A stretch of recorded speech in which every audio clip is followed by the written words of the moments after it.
The war never ended. It just changed battlefields.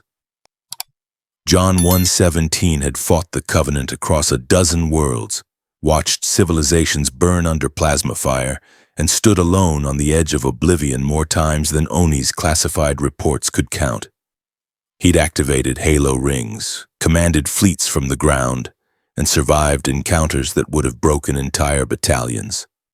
The UNSC had forged him into humanity's greatest weapon, a Spartan II super soldier who had never failed a mission that mattered. But nothing in his augmented neural pathways or tactical databases had prepared him for this. The Forerunner portal had collapsed mid-transit. One moment he was executing a combat drop onto Installation 07, Cortana's voice steady in his neural interface as she calculated firing solutions against banished forces. The next, reality fractured like shattered glass. Slipspace physics collided with something else, energies that screamed wrong in every spectrum Mjolnir's sensors could detect. Purple-black rifts tore through dimensions that shouldn't exist, and Chief felt his armor's shields flare as space-time itself tried to crush him. Then Earth, but not his Earth. Master Chief hit the planet's atmosphere at terminal velocity, his energy shields blazing incandescent as friction converted his velocity into heat and light. Mjolnir's systems compensated automatically, adjusting shield harmonics, redistributing power, preparing for impact. Through his HUD, Chief watched a city materialize below. Massive, gleaming, towers of glass and steel that rivaled New Mombasa's skyline, but the architecture was wrong. Retro-futuristic, Art Deco mixed with impossible engineering. Cortana, status report, Chief said, his voice calm despite plummeting toward an unknown city at Mach 5. Static crackled through his neural link. Then her voice emerged, distorted and uncertain in a way that sent warnings through his augmented instincts. Chief, I'm reading atmospheric composition consistent with Earth, but the electromagnetic spectrum is wrong. There's energy signatures I can't classify, quantum fluctuations in the local space-time that shouldn't be possible.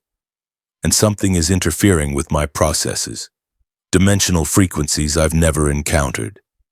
Chief's HUD flickered.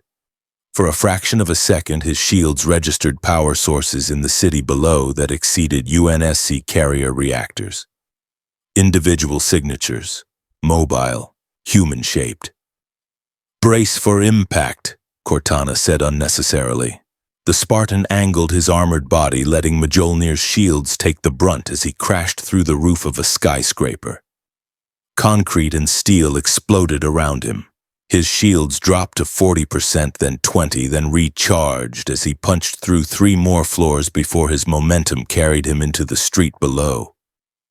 Chief landed in a 3-point stance, hydraulics in his armor absorbing the impact that would have liquefied an unaugmented human. Pavement cracked in a 10-meter radius. Car alarms shrieked. Civilians screamed and scattered. He rose to his full height, 7 feet of green-gold armor that had survived orbital drops, scarab cannons, and the Didact's rage. His motion tracker came alive with contacts. Hundreds of civilians fleeing in every direction. But 3 signatures approached instead of retreating. Fast. One of them impossibly fast.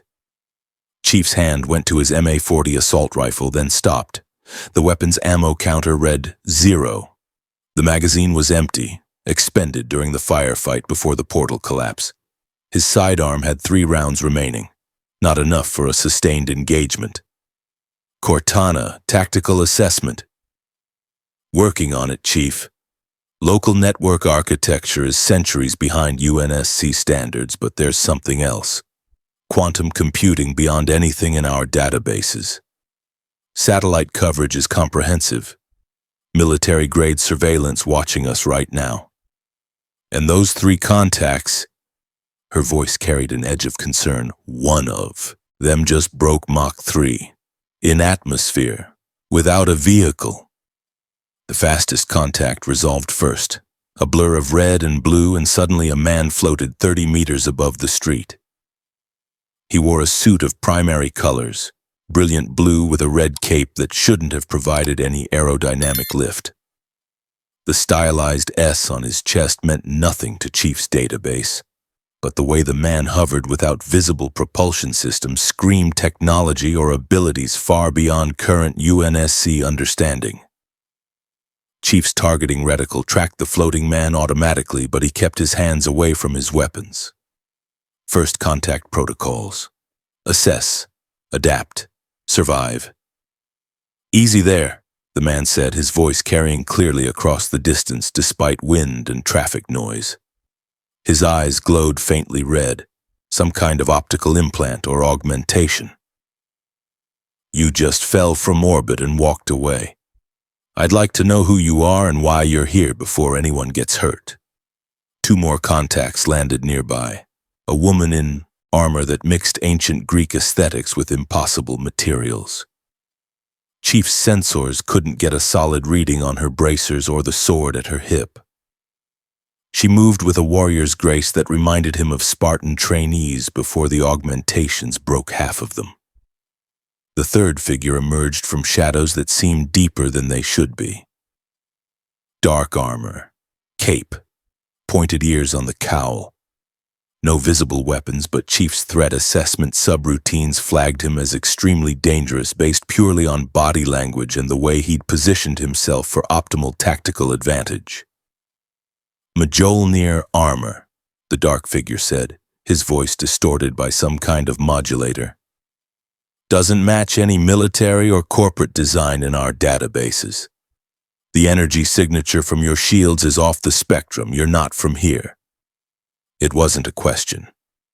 Chief ran threat assessments in parallel with analyzing his situation. 3 contacts, all demonstrating abilities or technology beyond UNSC standards. The floating man had covered 3 kilometers in under 4 seconds, faster than any Spartan. The woman's armor registered as both organic and metallic simultaneously, which Mjolnir's sensors flagged as impossible. The dark figure had moved through shadows in a way that suggested either active camouflage beyond Oni's bleeding-edge research or something else entirely. Cortana? Chief, I've accessed local networks.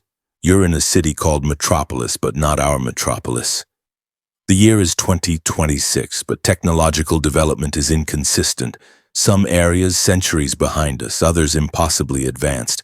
And Chief... She paused.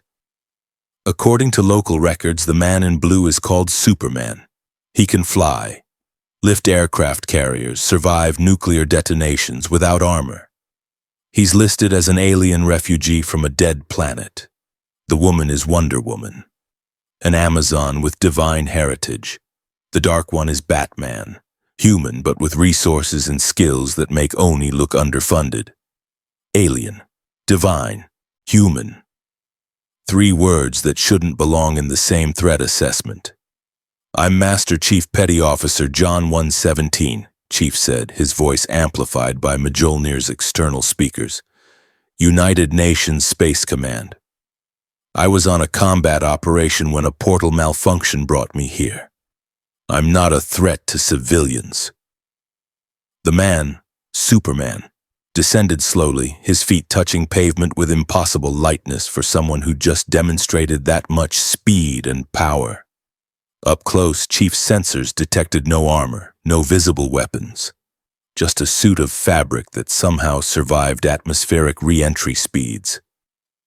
You're a soldier, Superman said, not accusingly, but as a simple observation.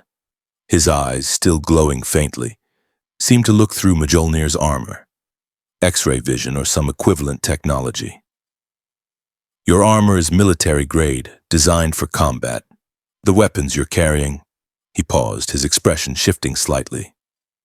Empty. You came here unarmed? I came here by accident, Chief corrected. My weapons were expended in combat before arrival. Batman moved closer, and Chief noticed the man positioned himself where he could strike at Mjolnir's joint seals if necessary. a trained eye recognizing armor vulnerabilities. Impressive for someone working with presumably 21st century technology.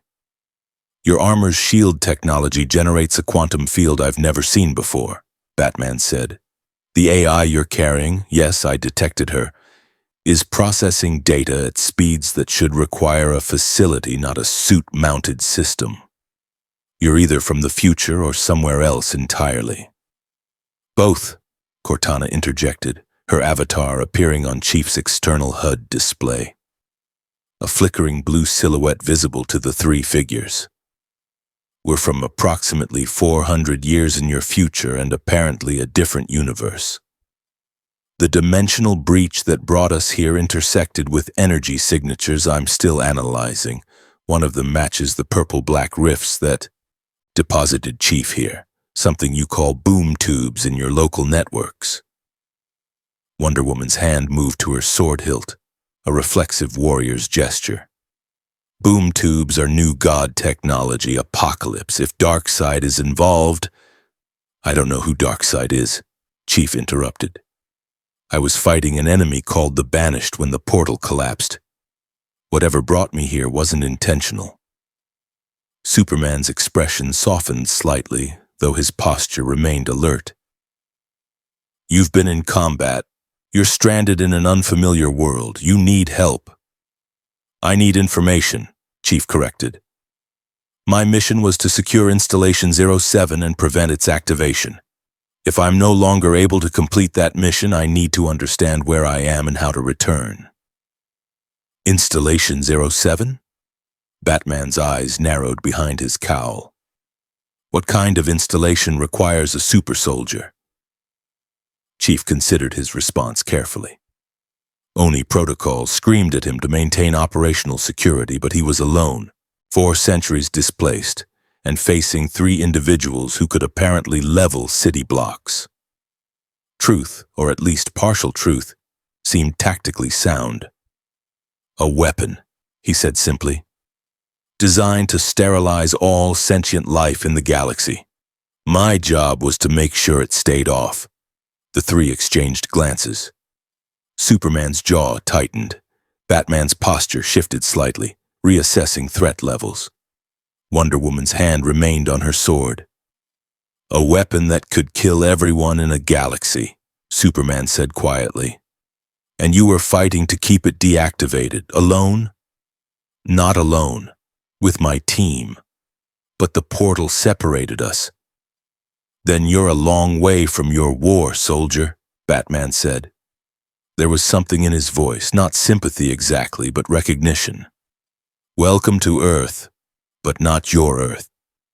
Here we have our own threats, our own wars, and right now you're an unknown variable in a very complicated equation. Chief's motion tracker suddenly lit up with new contacts, dozens of them, approaching fast, airborne. His threat assessment subroutines identified them as drones, advanced military hardware converging on his position. Government response, Cortana confirmed. Tracked your atmospheric entry. Military satellite network has been monitoring since impact. And Chief, her voice carried a warning edge. I'm detecting communication protocols similar to ONI's Section 3, Black Ops. Whatever organization is sending these drones, they operate in the shadows. Superman looked skyward, his enhanced vision apparently tracking the approaching drones. Amanda Waller. She runs a government organization that handles meta-human threats. She'll want to contain you, study your technology. Let her try, Chief said flatly. He dealt with ONI's manipulations for decades. One more shadowy government organization wouldn't change his tactical calculus. Batman's cowl tilted slightly. The ghost of a smile, perhaps. You might fit in here after all, soldier, but if you want to survive in this world, you need to understand something. We're not just fighting human enemies anymore. We face gods, aliens, demons, and beings that can reshape reality itself. Your armor is impressive. Your skills are clear. But this world will test you in ways your training never prepared you for. Chief looked at the three figures standing before him. An alien who could fly, a divine warrior princess, and a human who'd apparently earned their respect through sheer will and preparation. Beyond them, a city of 8 million souls went about their lives protected by heroes who operated in the open instead of classified programs hidden from public view.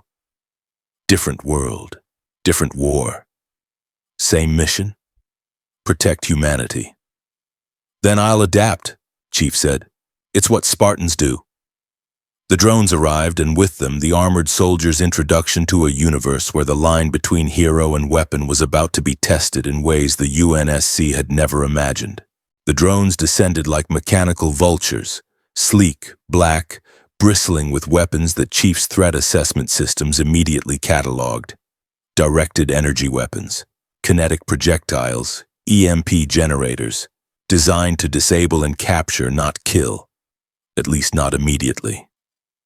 "Stand down," a woman's voice boomed from the lead drone's speakers, authoritative, used to being obeyed. "Master Chief John 117, you are in violation of United States airspace and have caused significant property damage. By executive order, you are to submit to immediate custody for evaluation and debriefing." Chief didn't move. His shields hummed at full charge, Mjolnir's reactors purring with power. 3 rounds in his sidearm, 47 drones in a tactical encirclement pattern. Superman, Wonder Woman, and Batman still positioned around him, their body language suggesting they weren't entirely comfortable with this development either. "Cortana, who's giving the orders?" "Amanda Waller, Director of Advanced Research Group Uniting Superhumans. ARGUS think ONI's Section 3, but they recruit metahumans and enhanced individuals for black operations. She runs Task Force X, also called the Suicide Squad. Expendable assets on suicide missions with explosive implants to ensure compliance." Cortana's voice carried disgust. "Chief, she's already flagged you as a potential asset or threat to be neutralized." "She can get in line," Chief said quietly. Superman floated upward, positioning himself between Chief and the drones. "Amanda, this isn't necessary. He's not hostile. He's a soldier who's been displaced from his world. The Justice League will handle this." "The Justice League doesn't have jurisdiction over extraterrestrial military assets on U.S. soil, Superman," Waller's voice cut back. "And I don't care if he's a soldier, a superhero, or a lost puppy. That armor represents technology centuries beyond our current capabilities. I'm not letting him walk around freely until we know exactly what we're dealing with." Batman's voice was quiet, meant only for Chief's enhanced hearing to detect. "She's not wrong to be cautious. You're a walking arsenal of unknown capabilities. But her methods..." He trailed off. "Let me handle this." "Negative," Chief responded. "I don't surrender my armor to anyone. Non-negotiable." Wonder Woman stepped forward, her warrior's instincts apparently reaching the same conclusion Chief had. "If Waller wants this man, she'll have to go through the League first. He fell from the sky and hasn't threatened anyone. We don't hand refugees over to government black sites." "Refugee?" Waller's laugh was harsh.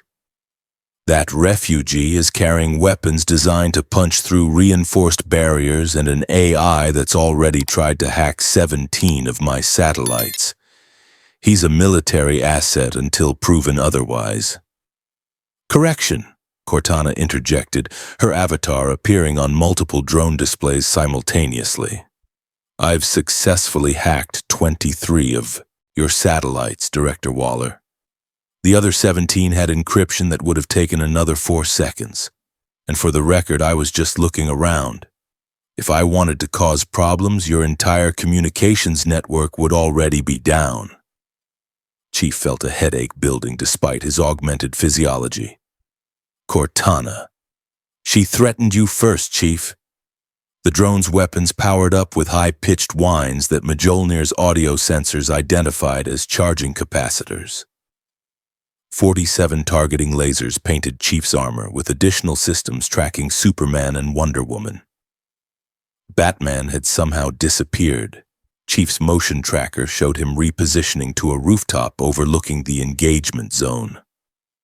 Tactical situation deteriorating.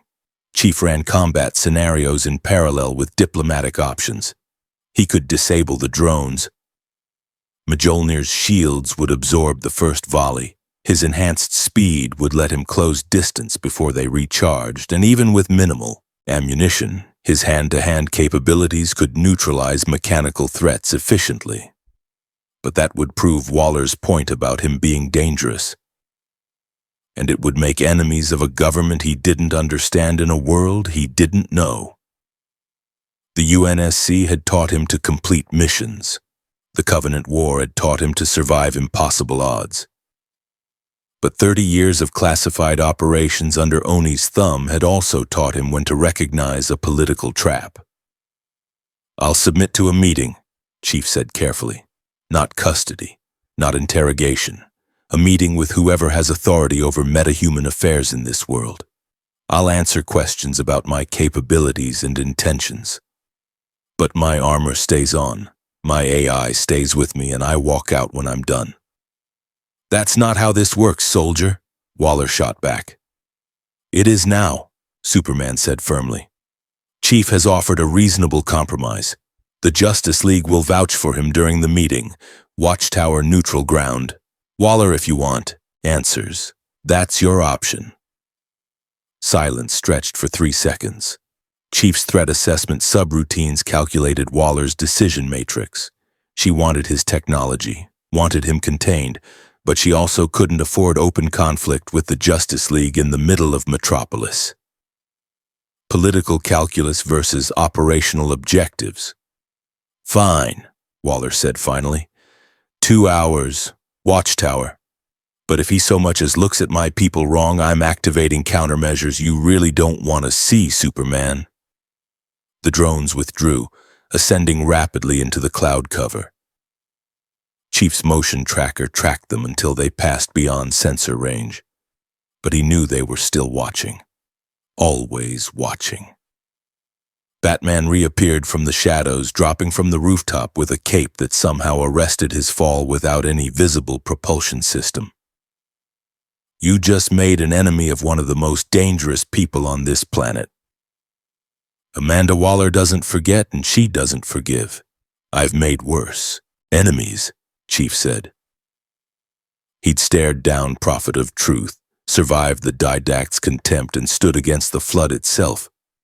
One bureaucrat with drones didn't register on his threat scale. "Not like her," Batman said. "She's human, no powers, no enhancements. But she has the entire US government behind her. Unlimited black budget funding and a complete willingness to cross any line necessary to protect what she sees as national security. You're not in a military chain of command anymore, Chief. You're in the political arena now. Different battlefield, different rules." Chief considered this. In the UNSC, the chain of command was clear. Orders came down from Fleetcom, filtered through Oni, and he executed missions. Clean, simple. But Batman was right. This world operated differently. These heroes worked independently, apparently answering to their own moral codes rather than military hierarchy. "Then teach me the rules," Chief said. Superman smiled, the first genuine expression Chief had seen from him. "That's why we're taking you to the Watchtower. You'll meet the rest of the Justice League. We'll explain how things work here, and we'll figure out how to get you home. And if I can't get home?" Wonder Woman's hand left her sword hilt, her posture relaxing slightly. "Then you'll have a choice to make, warrior. What you fight for in this world. Who you stand with. But that's a decision for later. First, let's make sure Amanda Waller doesn't turn you into one of her weapons." Chief's HUD lit up with a new contact, a vehicle approaching at Mach 2, descending from low orbit. Sleek, aerodynamic. energy signature that made Mjolnir's sensors recalibrate twice before accepting the readings. Javelin 7, Superman explained. League transport. It'll take us to the Watchtower, our orbital headquarters. You'll be safe there while we sort this out. Safe. Chief almost laughed. He hadn't been safe since the Covenant glassed Reach. Safety was an illusion for civilians. For soldiers, there was only the mission and the moments between firefights. But he nodded. Lead the way. The transport landed, and Master Chief took his first step into a universe where gods walked among men, and the line between protector and weapon was about to be tested. The Watchtower floated in geosynchronous orbit above Earth, a testament to engineering that made even Mjolnir's sophisticated sensors pause in recalibration. Chief studied the station through the Javelin's viewport as they approached. Modular construction mixing what appeared to be earthly architecture with crystalline structures that bent light in ways that shouldn't be possible and metallic alloys his database couldn't identify. Impressive, Cortana murmured through their neural link. The station is maintaining position without visible thrusters. I'm detecting gravitational manipulation, localized space-time warping, and energy signatures that suggest, Chief, parts of this station are alive. Organic technology integrated with mechanical systems.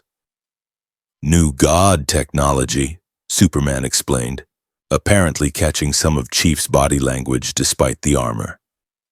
The Watchtower was built with cooperation from multiple sources: Earth engineering, Thanagarian metallurgy, Kryptonian, crystal growth matrices, and yes, some motherbox integration for the teleportation systems.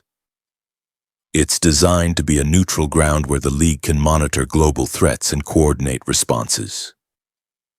Chief filed the information away. Multiple alien species cooperating with Earth, technology sharing. The UNSC had only recently begun working with Sangheili forces after 30 years of genocidal warfare. This world had apparently achieved what humanity was still struggling toward: integration rather than extermination. The Javelin docked smoothly, and Chief followed Superman and Wonder Woman through corridors that shifted from sterile metal to crystalline geometries that hurt to look at directly. Batman had disappeared again. Apparently, he had his own methods of reaching the station. The conference room they entered was designed for giants. Chief, at 7 feet in Mjolnir armor, felt appropriately sized for once. A massive table dominated the center, surrounded by chairs scaled for beings of various dimensions. One wall was entirely transparent, offering an unobstructed view of Earth rotating slowly below, blue and green and achingly familiar despite being a world he'd never seen before. 5 figures waited inside. Chief's threat assessment subroutines cataloged them immediately. A man in red crackling with yellow lightning that danced across his suit in patterns that defied physics. Energy output equivalent to a small power plant. Speed that made his movements blur even to Chief's enhanced perception. A dark-skinned man in red and silver armor that was clearly technological, more sophisticated than anything Chief had seen outside of Forerunner installations. Cybernetic integration so complete that Chief's sensors couldn't determine where flesh ended and machine began. A brown-skinned man with short-cropped hair wearing a green and black uniform with a glowing ring on one finger that radiated energy Chief's sensors classified as exotic matter, unknown configuration. A green-skinned humanoid with red eyes and a blue cape, whose physiology registered as completely alien yet somehow reassuringly solid compared to the reality-warping technologies around them. And Batman, now seated at the head of the table, his cowl removed to reveal a man in his late 30s with hard eyes that had seen too much and a jaw set with determination that Chief recognized immediately. This was a soldier, regardless of what he called himself. Master Chief, the man in the chair, Batman, but Chief corrected himself. Bruce Wayne, according to Cortana's whispered intel, said formally.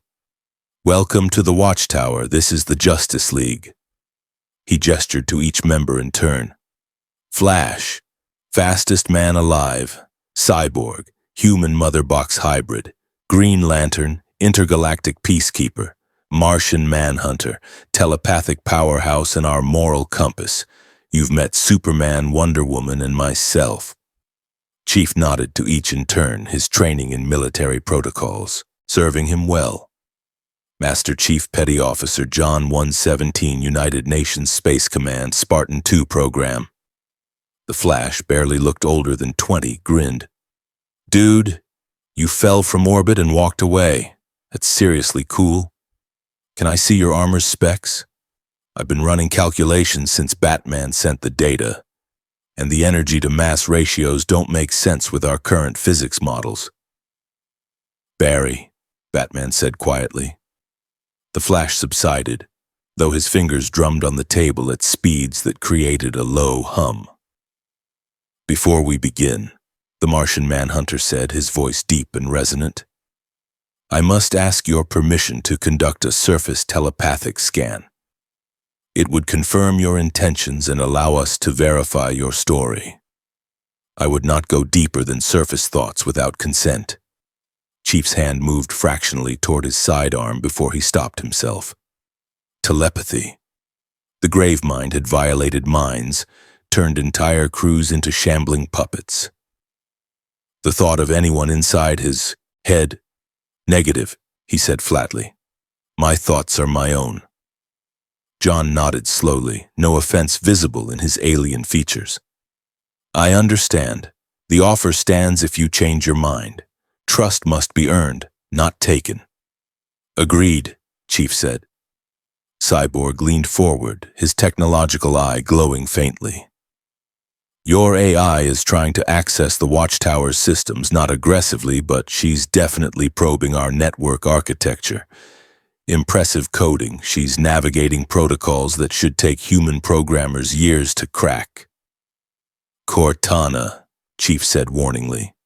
Her avatar appeared above the conference table, a shimmering blue figure with her hands clasped behind her back in a posture of faux innocence. I'm just making sure the room isn't bugged, Chief. Can't be too careful in an orbital station built by 7 different civilizations. For what it's worth, she addressed Cyborg directly. Your mother box integration is fascinating. The way you've merged organic neural tissue with new God, computational matrices is not the time, Cortana. Right, sorry. Operational security mode engaged. Her avatar winked out, but Chief knew she was still listening, still processing, still analyzing every byte of data within her reach. Green Lantern, Hal Jordan, Cortana supplied, studied Chief with an expression that suggested he'd seen his share of soldiers. Batman briefed us on the basics. You're from the future, different universe, and you were fighting to prevent a superweapon from sterilizing all sentient life. That about cover it? Simplified but accurate, Chief confirmed. The Halo array was created by a species called the Forerunners as a last resort against an enemy called the Flood, a parasitic intelligence that consumes all biomatter and uses it to expand exponentially. The array was designed to starve the Flood by eliminating their food source, all sentient life in the galaxy. The room went silent. Even Flash stopped vibrating. All sentient life, Superman, repeated slowly. Your people built a weapon that could kill everyone in the entire galaxy. Not my people. The Forerunners existed millions of years before humanity. But they left their installations behind and various factions have tried to activate them. My mission has been to prevent that activation while fighting a war against multiple hostile forces. Wonder Woman's eyes narrowed. You've been fighting alone? Against enemies who seek genocide on a galactic scale? Not alone.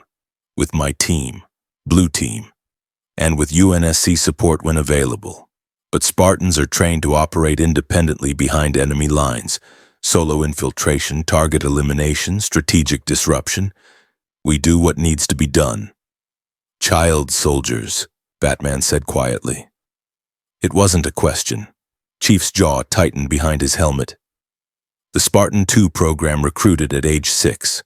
Augmentation procedures at 14. 50% mortality rate. Those who survived became humanity's most effective weapon against extinction. I've had 30 years of active combat operations. Yes, it started young, but it was necessary. Necessary, Batman repeated, his tone unreadable. I've heard that justification before, usually from people making terrible choices for the greater good. The Covenant killed 23 billion humans, Chief said, his voice harder now. Glassed entire planets, orbital bombardment that turned worlds into molten slag. Reach, harvest, tribute. Earth itself was nearly destroyed. The Spartan program saved humanity, whatever the cost. And what was the cost, soldier? Wonder Woman asked, not unkindly. What did they take from you to make you into their weapon? Chief considered not answering. But these people were offering sanctuary, information, and potentially assistance.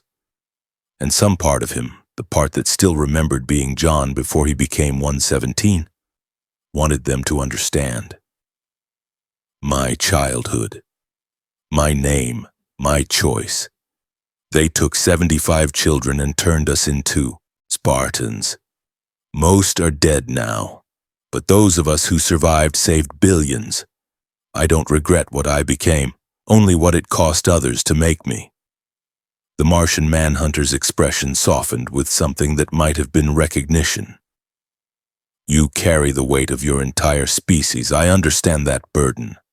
I am the last of my kind, the only surviving green Martian.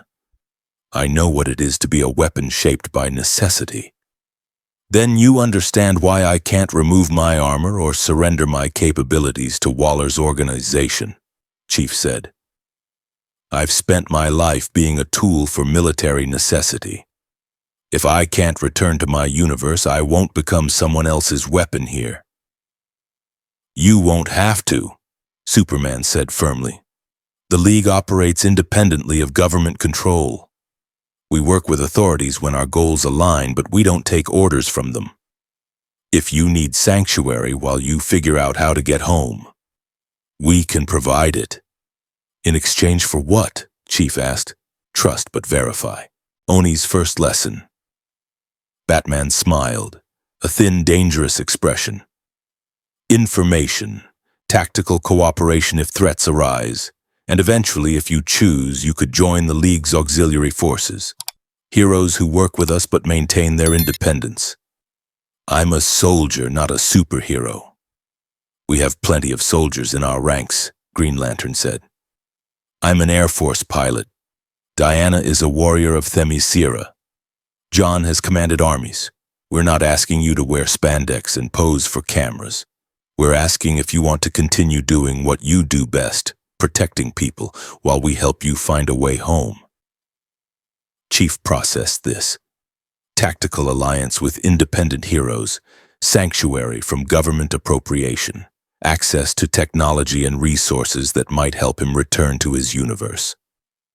The strategic calculus was sound, but something nagged at his tactical awareness. This was too easy, too generous. He'd learned long ago that nothing came without cost. What aren't you telling me? He asked Batman directly. The Dark Knight's expression didn't change, but something flickered in his eyes. Respect, perhaps. You're perceptive. Good. You'll need that here. He activated a holographic display above the conference table. Images materialized, a massive figure in dark armor, eyes glowing with red malevolence, pyramidal architecture, armies of swarming creatures, planets burning. Darkseid, Batman said, Lord of Apocalypse, new god of tyranny. His goal is to find the anti-life equation, a mathematical proof that eliminates free will itself. Once he has it, every thinking being in the universe becomes his slave. No choice, no resistance, just eternal obedience to his will. Chief studied the images, The tactical displays showed orbital bombardments, ground assaults, and destruction on a scale that rivaled the Covenant's worst atrocities. But there was something more disturbing in these images. The vacant eyes of enslaved populations, minds intact but will completely broken. The flood consumed bodies, Chief said quietly. This would be worse. The body remains, but the person inside is erased. Exactly, Wonder Woman said. Darkseid has attacked Earth multiple times. We've held him off, but each battle costs us. And he's becoming more interested in our world, in the potential that the anti-life equation might be hidden here. And you think my arrival will draw his attention? It's possible, Superman admitted. You came through a boom tube malfunction, New God technology. Darkseid monitors all boom tube activity in this sector. If he detected an unknown energy signature intersecting with his teleportation network, he'll investigate. And when he discovers a super soldier with technology centuries beyond Earth's current capabilities, he'll try to recruit or eliminate me, Chief finished. I understand the strategic implications. Which brings us to the real question, Batman said, leaning forward. If Darkseid comes for you, will you fight? Or will you try to remain neutral in a war that isn't yours?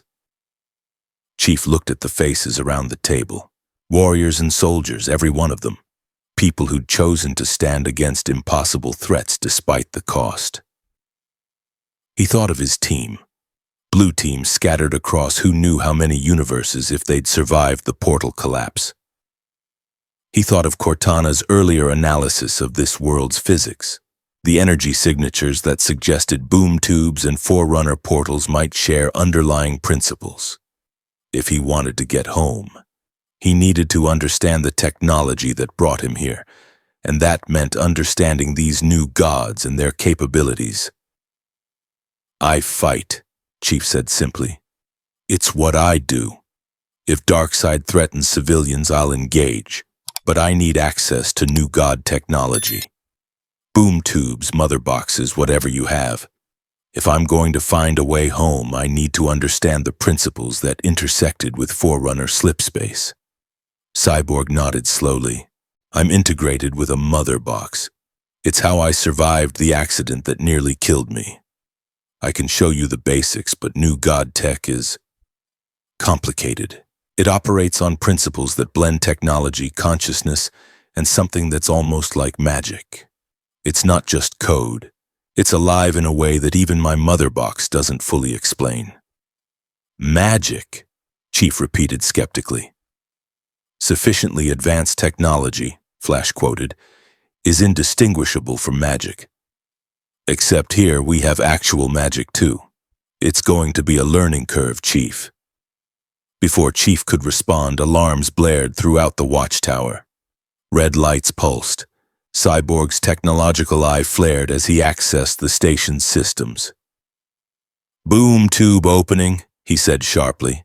Coordinates, Washington, D.C. Energy signature matches Apocalypse origin, multiple contacts, parademons. Lots of them. The holographic display shifted, showing a swarm of armored creatures pouring through a purple-black vortex in the sky above the nation's capital.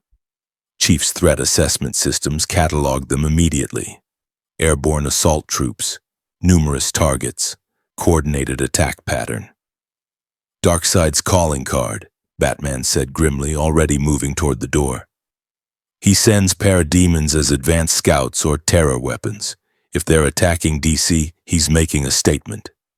Or he's looking for something, Wonder Woman added, drawing her sword in one fluid motion that spoke of centuries of practice. Superman's eyes met Chief's. Welcome to Earth, Master Chief. Looks like you're getting a combat orientation sooner than expected. You in? Chief checked his sidearm. 3 rounds. Not enough. But Mjolnir's shields were at full charge, his armor's servos were responsive, and 30 years of combat experience told him that weapons were just tools. The real weapon was the Spartan wearing the armor. Spartans are always ready, he said. The Justice League mobilized, and Master Chief was about to discover that fighting gods was just another day's work in this universe. The teleportation was instantaneous and nauseating. One moment, Chief stood in the Watchtower's conference room. The next, he materialized on the National Mall with the Washington Monument rising behind him and the Capitol building ahead. His inner ear protested the displacement, but his augmented physiology adapted in seconds. The sky burned with parademons. Hundreds of them swarmed through the boom tube's purple-black aperture, insectoid wings beating with mechanical precision. Chief's threat assessment systems cataloged them with cold efficiency. Armored exoskeletons, integrated energy weapons, flight capabilities, probable hive-mind coordination. Similar tactical profile to Covenant Yanmei, but more heavily armed and showing greater individual aggression. The Justice League materialized around him in flashes of light, teleportation technology that Cortana was already analyzing and filing away for future reference. Chief watched them deploy with the practiced ease of a veteran. Unit, Superman airborne immediately, drawing fire. Wonder Woman moving to establish a defensive perimeter. Flash evacuating civilians at speeds that created sonic booms. Green Lantern constructing hard light barriers to funnel the parademon swarm into kill zones. Batman was already gone, vanishing into shadows that shouldn't exist in broad daylight. Cortana tactical analysis. Running now, Chief. Parademons show biological and mechanical integration. Cyborg soldiers similar to Covenant combat forms, but with less individual intelligence. They're networked, though. Disrupting their command and control structure should reduce coordination efficiency. Also, her voice took on an edge. I'm detecting human biosignatures within some of the armor. Chief, these things were people once. Chief's jaw tightened. The Flood had done the same, taken humans and turned them into weapons. He'd learned to pull the trigger anyway. Mercy for the infected meant death for the living. A parademon screeched toward him, plasma weapon charging with a high-pitched whine. Chief sidestepped with Spartan reflexes, let the shot dissipate against his shields, and drove an armored fist through the creature's torso with enough force to rupture organs and shatter its internal mechanical systems. It dropped, twitching. 3 more converged on his position. Chief grabbed the fallen parademon's weapon, still hot but functional, and put 2 plasma bolts through the nearest attacker's wing assembly. It spiraled down, crashing into the mall's lawn. The other 2 he dispatched with precise strikes to their flight systems and neural integration points that Cortana highlighted on his HUD. Not bad, Flash said, appearing next to Chief in a blur of red and yellow. But we're a little outnumbered. There's maybe 300 of these things, and they keep coming through that portal. Chief studied the boom tube. Purple-black energy swirled in geometric patterns that reminded him uncomfortably of Forerunner portal matrices. The aperture was stable, self-sustaining, and currently vomiting parademons at a rate of approximately 20 per minute. Close the portal, end the invasion, Chief said. Can't, Green Lantern grunted, his ring projecting a massive green construct, an anti-aircraft gun that fired hard light projectiles into the swarm. Boom tubes are new god tech. Only way to close one is either from the other side or with a mother box override. Or sufficient explosive force to destabilize the aperture, Cortana suggested. Chief, if we could deliver a shaped charge directly into the portal's event horizon. An explosion rocked the mall. Chief's motion tracker lit up with new contacts. Humanoid, heavily armed, moving in tactical formation. His threat assessment shifted immediately. These weren't parademons. These were soldiers. ARGUS troops, according to the identifiers Cortana pulled from radio chatter. Amanda Waller's response force, they deployed with professional efficiency. establishing firing positions and engaging parademons with weapons that Chief recognized as earthly technology. Advanced, but nothing like Mjolnir's capabilities. They were also dying. Parademons adapted quickly, focusing fire on the human soldiers. Chief watched an entire squad get overwhelmed, plasma fire melting through their body armor like tissue paper. Their screams lasted 3 seconds before the parademons descended to finish what the plasma started. Chief moved without conscious thought. 30 years of combat operations had taught him one immutable rule: you don't leave soldiers behind. He crossed 40 meters in 5 seconds, Mjolnir's enhanced servos pushing his augmented muscles to Spartan speeds. His shields absorbed 3 plasma bolts meant for the retreating ARGUS squad. He returned fire with the captured parademon weapon, putting bolts through wing assemblies and optical sensors with the precision of a career marksman. Fall back to the monument, he ordered the soldiers. They stared at him, 7 feet of green-gold armor that had just appeared from nowhere. But training overcame shock. They retreated to better cover while Chief provided suppressing fire. "Chief, you're drawing attention," Cortana warned. She wasn't wrong. At least 40 parademons diverted from the general assault to converge on his position. Chief's shields took multiple hits, dropping to 70%, then 60%. He fell back methodically, using the monument's base for cover while calculating firing solutions and reload times for the stolen weapon. Then Wonder Woman landed beside him in a crouch that cracked pavement, her sword already wet with parademon ichor. "You defend well, warrior, but this is not your fight alone." She moved like violence incarnate, her blade carved through parademons with strokes that spoke of centuries of training. Where Chief's combat style was efficient and brutal, Spartan CQC designed to kill quickly and move, Wonder Woman fought with the grace of a master artist. Every movement flowed into the next. Every strike had purpose.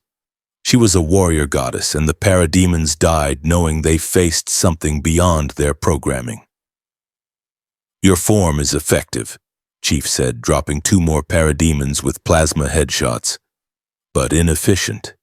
You're using 4 strikes where 2 would suffice." Wonder Woman actually laughed, a sound like bronze bells ringing. "Spoken like a soldier, but there is art in combat, Spartan. Beauty in the dance of battle. Perhaps I'll teach you someday." "I'll stick with what works." A shadow fell over them. Chief looked up to see Superman descending from the sky, carrying something massive. The boom tube generator, a pillar of dark metal and pulsing energy that he'd apparently ripped from its foundations on the other side of the portal. "Everybody clear the area," Superman shouted. "I'm going to destabilize the aperture." The Justice League scattered. Chief grabbed 2 wounded ARGUS soldiers and hauled them away from the portal at a dead run, his armor's strength augmentation letting him carry both men like they weighed nothing. He made it 50 meters before Superman hurled the generator into the boom tube's event horizon. The explosion was silent and terrible. Purple-black energies collapsed inward, creating a vortex that sucked in nearby parademons before the entire aperture imploded with a flash of light that made Chief's visor polarize automatically. When his vision cleared, the boom tube was gone. 200 parademons lay dead or dying across the National Mall. The sky was clear, and Amanda Waller stood 20 meters away, surrounded by her surviving troops, staring at Chief with an expression that mixed calculation with barely contained fury. "Master Chief," she said, her voice carrying across the devastated lawn. "That's twice now you've interfered with my operations. First you resist arrest, then you engage hostiles on U.S. soil without authorization. I'm starting to think you don't respect authority." Chief set down the wounded soldiers, making sure they were stable before turning to face Waller fully. She was a heavy-set woman in her 50s wearing a suit that somehow remained pristine despite the battle. Her eyes were hard, the eyes of someone who'd made impossible choices and slept fine afterward. "I respect authority that earns it," Chief said flatly. "Your people were dying. I intervened. If that's a problem, file a complaint." Waller's expression didn't change, but something flickered in her eyes. "You saved my soldiers. I don't forget debts. But that doesn't change the fact that you're an unknown asset with military-grade technology that I need to understand. You're coming with me for debriefing."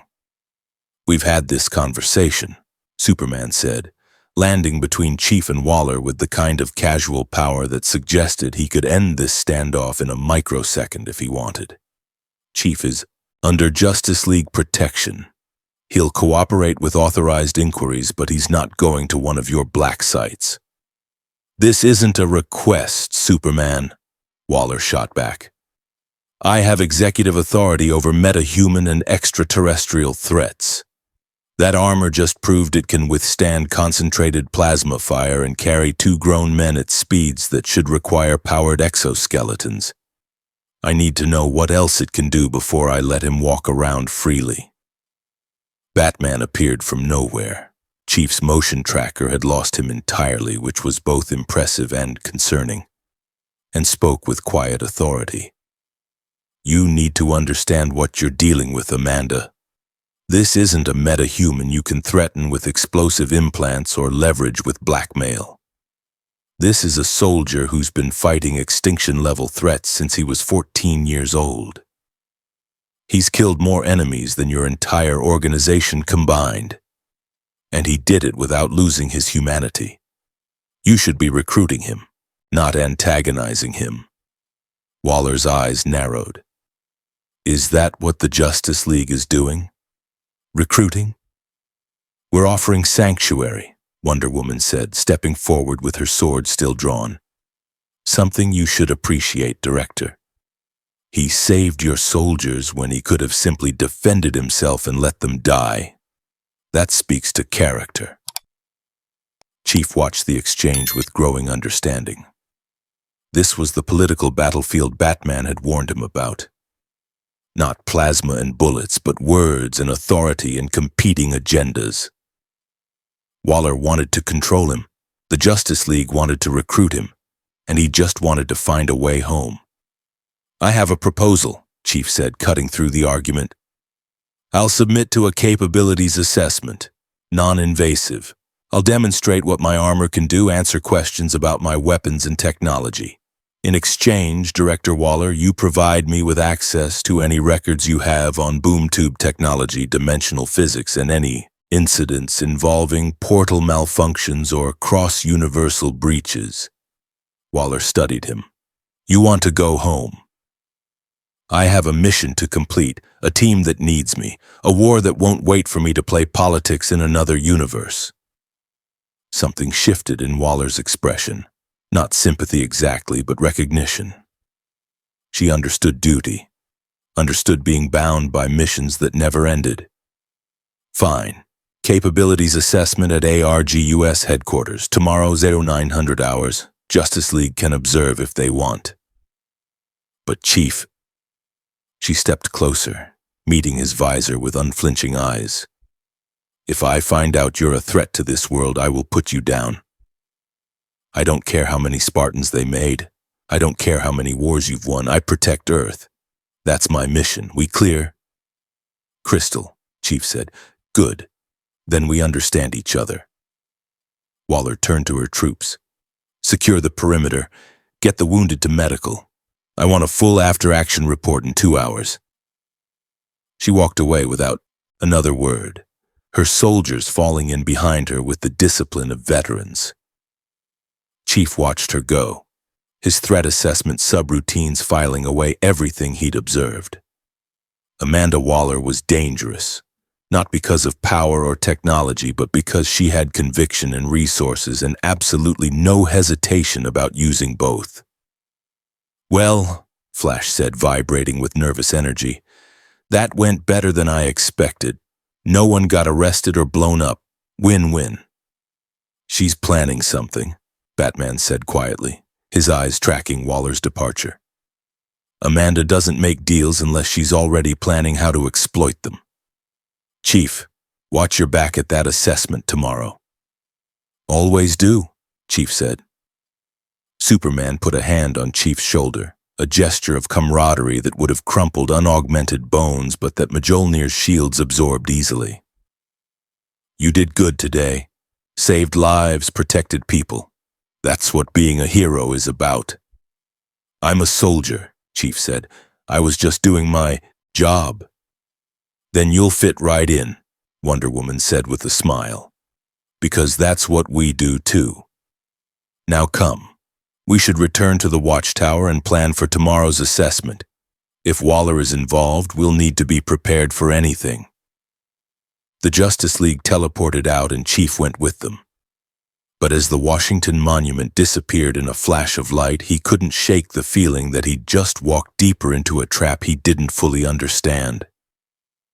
And somewhere in the ruins of the National Mall, a single damaged parademan crawled into the shadows, its dying transmitter sending one final message across the cosmos.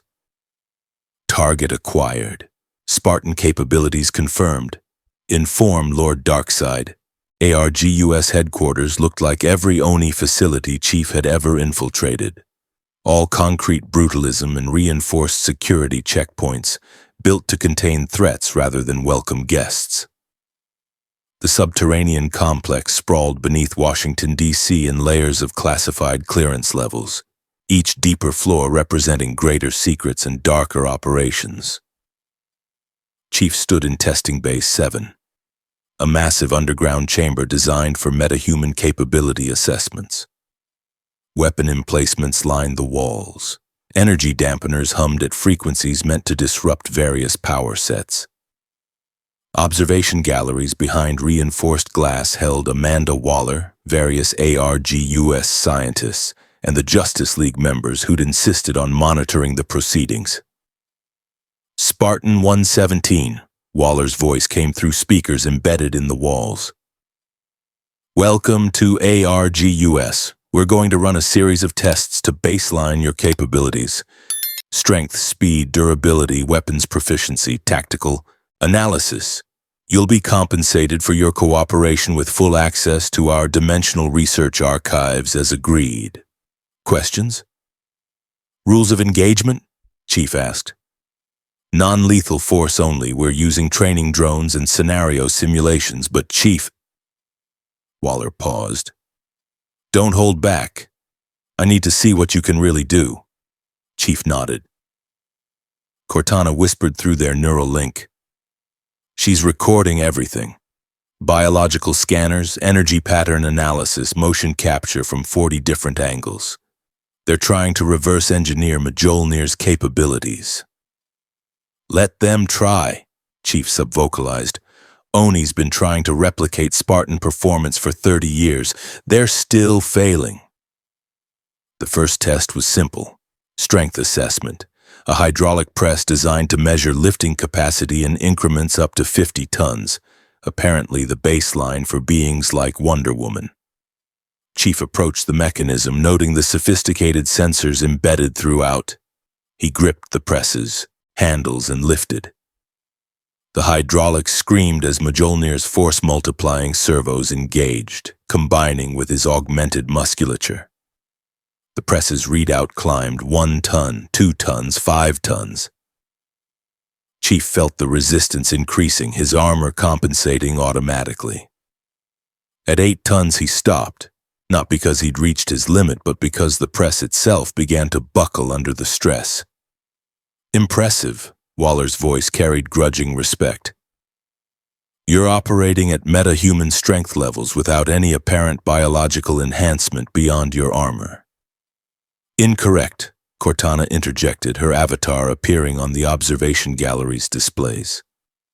Chief has extensive biological augmentation, carbide ceramic ossification for bone reinforcement, catalytic thyroid implant for enhanced muscle density, occipital capillary reversal for improved vision, superconducting fibrification of neural dendrites for faster reflexes. He's a Spartan before he ever puts on the armor. Chief could practically feel the interest sharpening in the observation gallery. Batman was probably already calculating how to exploit that information. Waller was definitely adding it to her threat assessment. And the scientists were likely salivating at the thought of studying augmentations beyond their current technological capability. "Next test," Waller said. "Speed and agility course. You'll navigate an obstacle field while training drones attempt to tag you with non-lethal weapons. Ready?"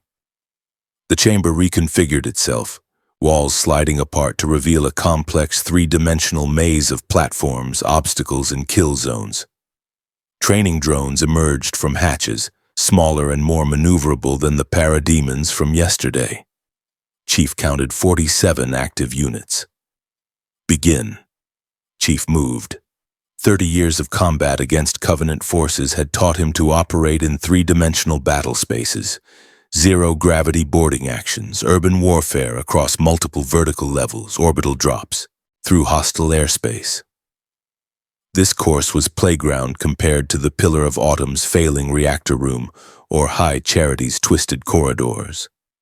He sprinted across the first platform, Mjolnir's enhanced mobility letting him cover ground at speeds that blurred to unaugmented eyes.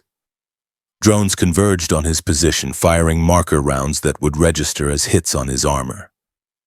Chief juked left, slid under a volley, vaulted over an obstacle, and put himself into a controlled fall that let him drop 3 levels while using his shields to absorb impact.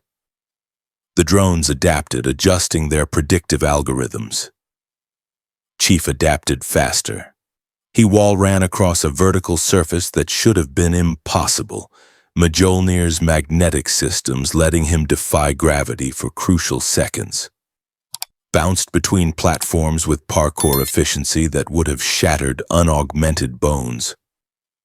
Used his shields as an offensive tool, creating electromagnetic pulses that disrupted drone targeting systems. 2 minutes and 37 seconds later, Chief stood at the course's exit point. 0 hits registered. 47 drones disabled or evaded. In the observation gallery, Flash whistled. Okay, that was legitimately fast.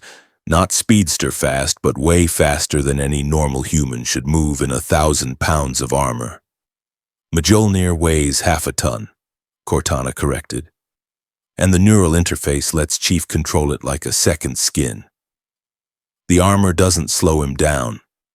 It amplifies his already superhuman capabilities. "Third test," Waller said. "Marksmanship." The chamber reconfigured again. Targets appeared at various ranges, some static, others moving, several that would require ricochets or indirect fire solutions. A weapons rack materialized, stocked with contemporary Earth firearms that looked almost primitive compared to UNSC weaponry. Chief selected an M4 carbine, familiar enough configuration despite being centuries outdated from his perspective. He checked the magazine, confirmed the safety, and acquired his first target. For the next 90 seconds, Chief demonstrated why the UNSC had invested millions of credits into his training. Headshots at 300 meters. Moving targets struck mid-evasion, ricochet shots that defied probability.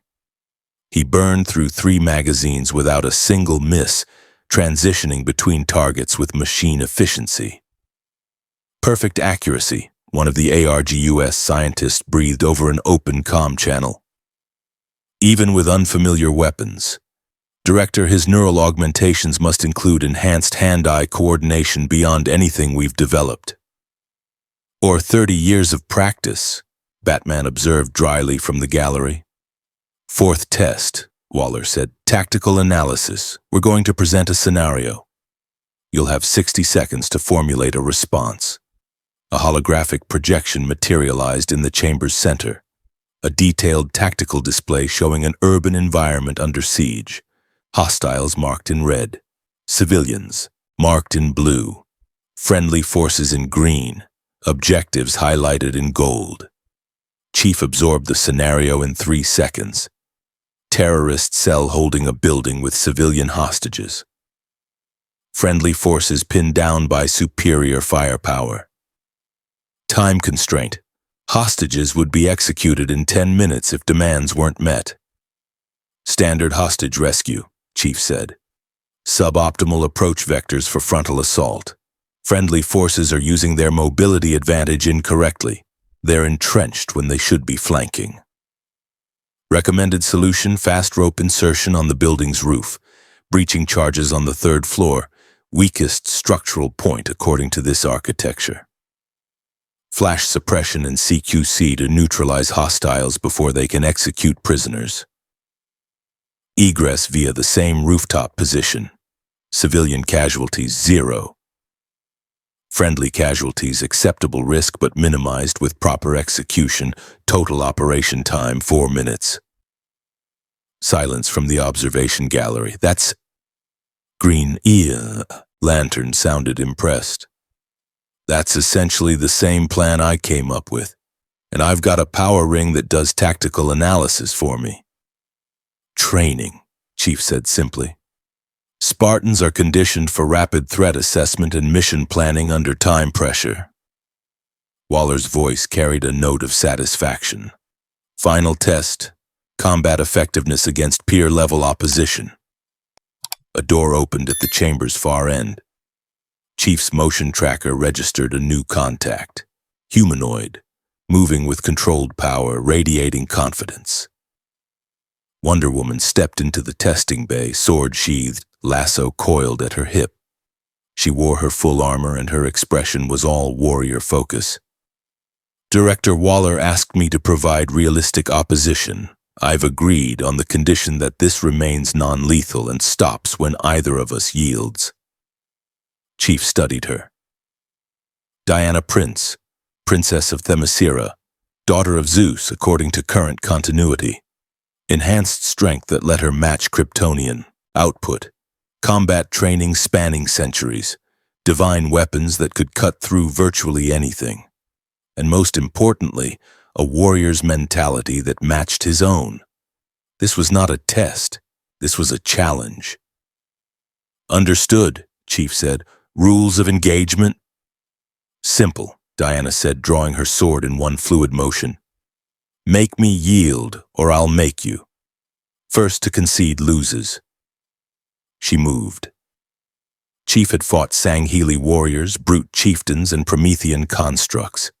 He'd matched blades with ancient AIs wearing combat skins and gone toe-to-toe with the didact himself. But Wonder Woman moved like violence given form. Her swordwork blending styles from a dozen Earth civilizations refined over millennia. Her first strike came high, a testing slash that Chief blocked with his armored forearm, letting Mjolnir's shields absorb the impact. The force drove him back 2 meters, boots scraping against reinforced concrete. Good instincts, Diana said, but defensive postures won't win this. Fight! Chief adapted. He shifted tactics, using his armor's mobility to create angles rather than meeting her strength directly. When she struck, he deflected instead of blocking, letting her momentum carry past him while he positioned for counters. They exchanged blows at speeds that blurred even to the League members watching. Diana's sword rang against Mjolnir's shields, each impact draining energy reserves. Chief landed strikes that would have shattered concrete, punches and elbow strikes that Diana absorbed with Amazonian durability, grunting but not yielding. You fight like a soldier, she said between exchanges. Efficient, brutal, no wasted movement. You fight like an artist, Chief countered, ducking under a horizontal slash. Beautiful, impractical. Diana actually laughed, a sound of pure joy that seemed wrong in the middle of combat. Impractical? Spartan, I've been fighting since before your civilization discovered bronze. Let me show you tradition. She accelerated, not to superhuman speeds, but to the level of a master at full capability. Her sword became a whirlwind. Chief's shields dropped to 40%, 30-20. He was losing the attrition game, so he changed the game. Chief feinted left, dropped low and swept Diana's legs. She was airborne before the sweep connected, but that was the point. While she repositioned, Chief grabbed her lasso of truth from her hip, the motion so fast even her centuries of training didn't quite track it. He didn't try to use the lasso against her. He simply removed it from the battlefield and tossed it out of the combat zone. Diana's eyes widened.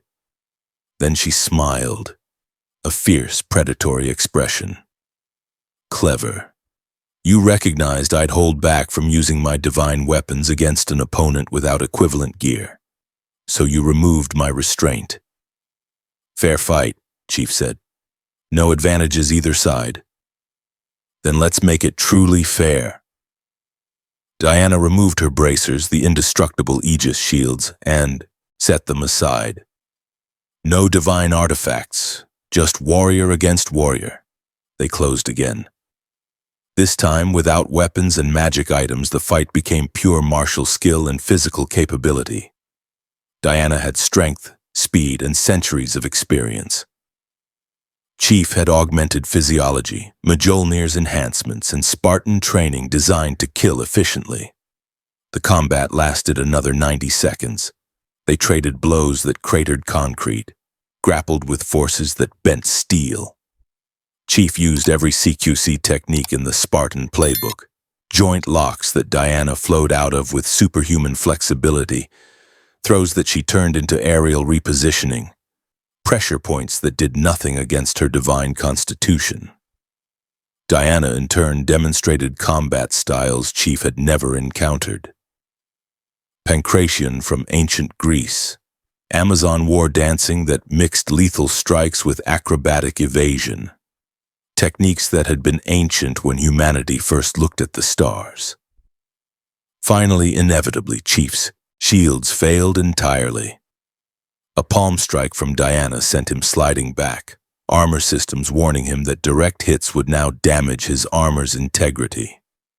He had perhaps 10 seconds before she capitalized on the advantage. So Chief did what Spartans did when conventional tactics failed. He improvised. He grabbed a piece of debris from an earlier test, a 50-pound weight from the strength assessment, and hurled it directly at Diana's center mass. Not to hurt her, but to force a defensive response. She batted it aside effortlessly.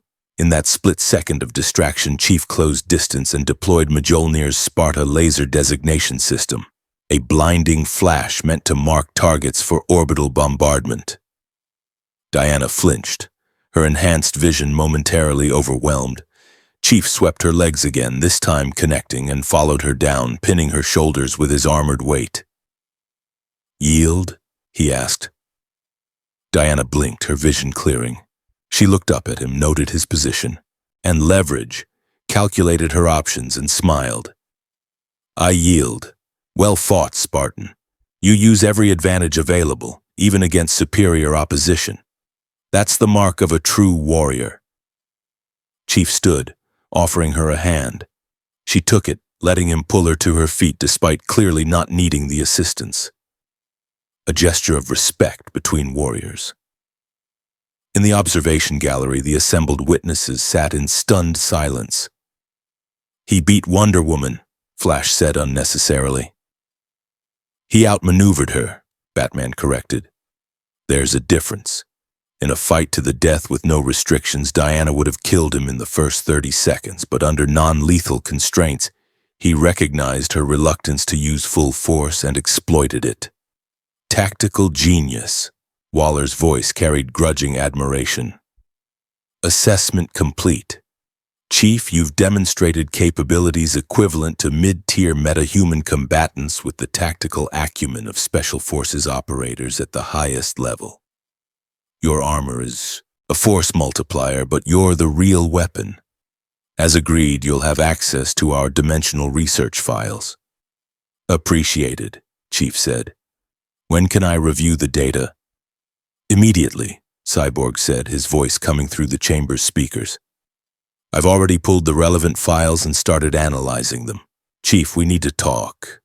I found something in our boom tube incident records, something that might explain how you got here and how to send you back.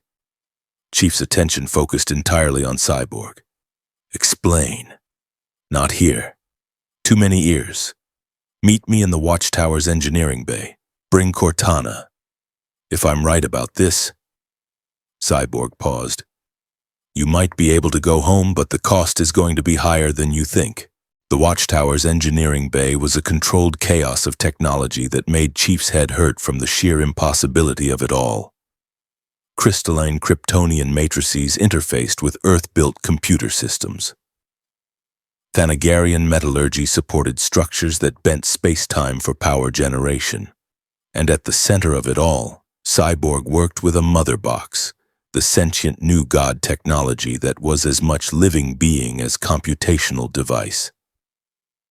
Chief watched the young man interface directly with systems that shouldn't exist, his technological components seamlessly merging with alien architectures. Victor Stone was barely in his 20s, but the trauma and transformation that had created Cyborg had given him understanding of technologies that transcended human comprehension. Okay, Cyborg said, projecting holographic data across multiple displays. Here's what I found. ARGUS has been tracking boom tube anomalies for 6 years, ever since Darkseid's first major invasion. Attempt. Most are standard. Apocalypse forces using new god teleportation for raids, reconnaissance, or terror attacks. But 3 times in the past 18 months there have been intersections. Intersections with what? Cortana asked, her avatar materializing beside Chief with arms crossed in a posture of intense focus. Unknown dimensional rifts, Cyborg said. Energies that don't match any known signature in our databases. Not boom tubes, not phantom zone breaches, not magical portals, something else entirely. And here's the interesting part.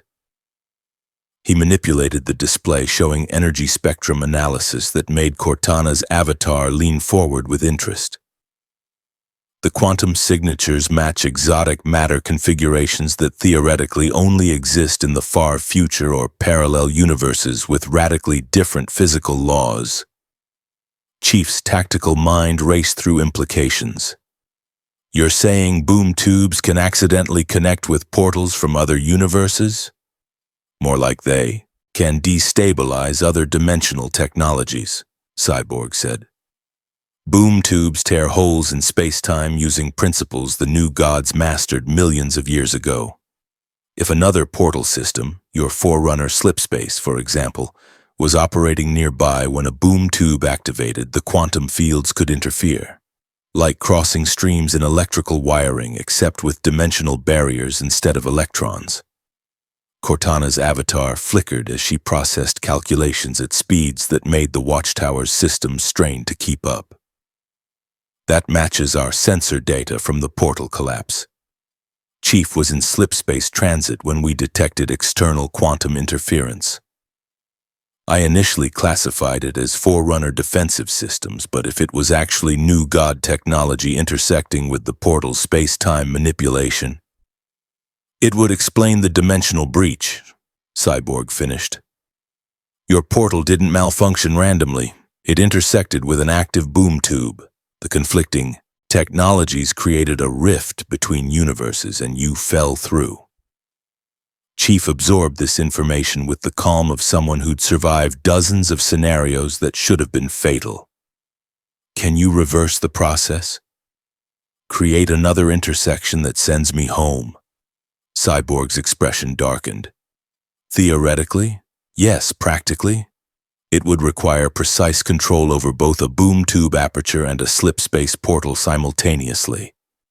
We'd need to recreate the exact quantum conditions that brought you here, then reverse them. And Chief. He met the Spartan's visor with eyes that were partly human, partly machine, entirely serious. It would require a massive energy expenditure. We're talking about tearing holes between universes. The kind of power draw that would be noticed. Noticed by who? Chief asked, though he already suspected the answer.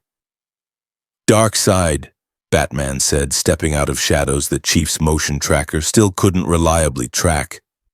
How the man managed to evade Mjolnir's sensors was a question for later. Any unauthorized boom tube activation draws his attention. He monitors the entire network for security breaches and potential threats. If we start experimenting with dimensional portals, he'll investigate personally. Let him, Chief said flatly. I've fought worse. Have you? Wonder Woman asked, entering the bay with Superman floating behind her. The Trinity had apparently decided this conversation warranted their direct attention. Darkseid isn't just powerful, Spartan. He's a force of nature, a living concept of tyranny given physical form. He's conquered thousands of worlds, enslaved entire civilizations, even we. She gestured to Superman and Batman. Working together have barely managed to drive him off Earth. We've never truly defeated him. Because he's never committed fully, Superman added. Every invasion has been a test, a probe. He's studying us, learning our capabilities, waiting for the moment when he can strike with certainty of victory. If we draw his attention now by experimenting with boom tubes, he might decide Earth needs to be dealt with before we become a serious threat. Chief considered this. The strategic calculus was brutal. His desire to return home versus the potential doom of an entire planet. But there was something the League didn't understand about Spartans. I don't run from fights, Chief said, and I don't abandon missions. If opening a portal home means facing Darkseid, then that's the price. I've paid worse. It's not just your price to pay, Batman said quietly. You're talking about potentially triggering an invasion that could kill millions. Are you willing to accept that cost? The question hung in the air like a blade. Chief thought of Reach burning under Covenant plasma, of entire colonies glassed to sterile rock, of the billions who died in the human Covenant war while he'd fought to save whoever he could. I've made that calculation before, Chief said. On Reach, on Earth. Every time I activated a Halo Ring's fail-safes instead of letting the flood spread, you do what saves the most lives, even if some die in the process. It's the mathematics of war. That's the soldier talking, Superman said, his expression sad but understanding. I know that logic. I've used it myself. But Chief, you're not in a war here. Not yet. There might be another way. What other way? Cortana demanded. We've been analyzing dimensional physics since we arrived. Every calculation leads to the same conclusion. We need coordinated control over both boom tube and slipspace technologies. That means either risking Darkseid's attention or staying trapped here permanently. Not necessarily, Cyborg said slowly. There might be a third option, but it requires trusting someone I'm not sure we should trust. Batman's eyes narrowed. Who? Metron, Cyborg said. The new god of knowledge. He's not with Darkseid or New Genesis. He's neutral. Observers the multiverse from his Mobius chair, collecting information. He's appeared a few times to offer cryptic warnings or trade knowledge. If anyone understands boom tube mechanics well enough to help us create a controlled intersection without drawing Darkseid's attention, it's him. And what would Metron want in exchange? Wonder Woman asked. New gods don't offer help out of kindness. Information, Batman said. It's always information with Metron. He'd want to know about Chief's universe, the Forerunners, the Halo Array. Knowledge that doesn't exist in this reality. Chief didn't like it, bartering classified intelligence to an unknown entity. But Oni had made worse deals during the war. And if it meant getting home without triggering an invasion... How do we contact him? Chief asked. We don't, Cyborg said. Metron appears when and where he chooses, usually when something significant is happening. Cosmic-level events, reality breaches, moments that affect the fundamental nature of existence. But there might be a way to attract his attention. Which is? Superman prompted. We start the portal experiment, Cyborg said. Not a full activation, just enough to create detectable quantum fluctuations. Metron monitors dimensional stability obsessively. If he senses us attempting to bridge universes, he'll likely investigate. Then we can negotiate. And if Darkseid detects it first? Batman asked. Then we fight, Wonder Woman said simply, her hand moving to her sword. It's what we do. Chief watched the Trinity exchange glances. Silent communication between three people who'd fought together long enough to think as one unit. Superman's hopefulness, Batman's pragmatic calculation, Wonder Woman's warrior's acceptance of necessary risks.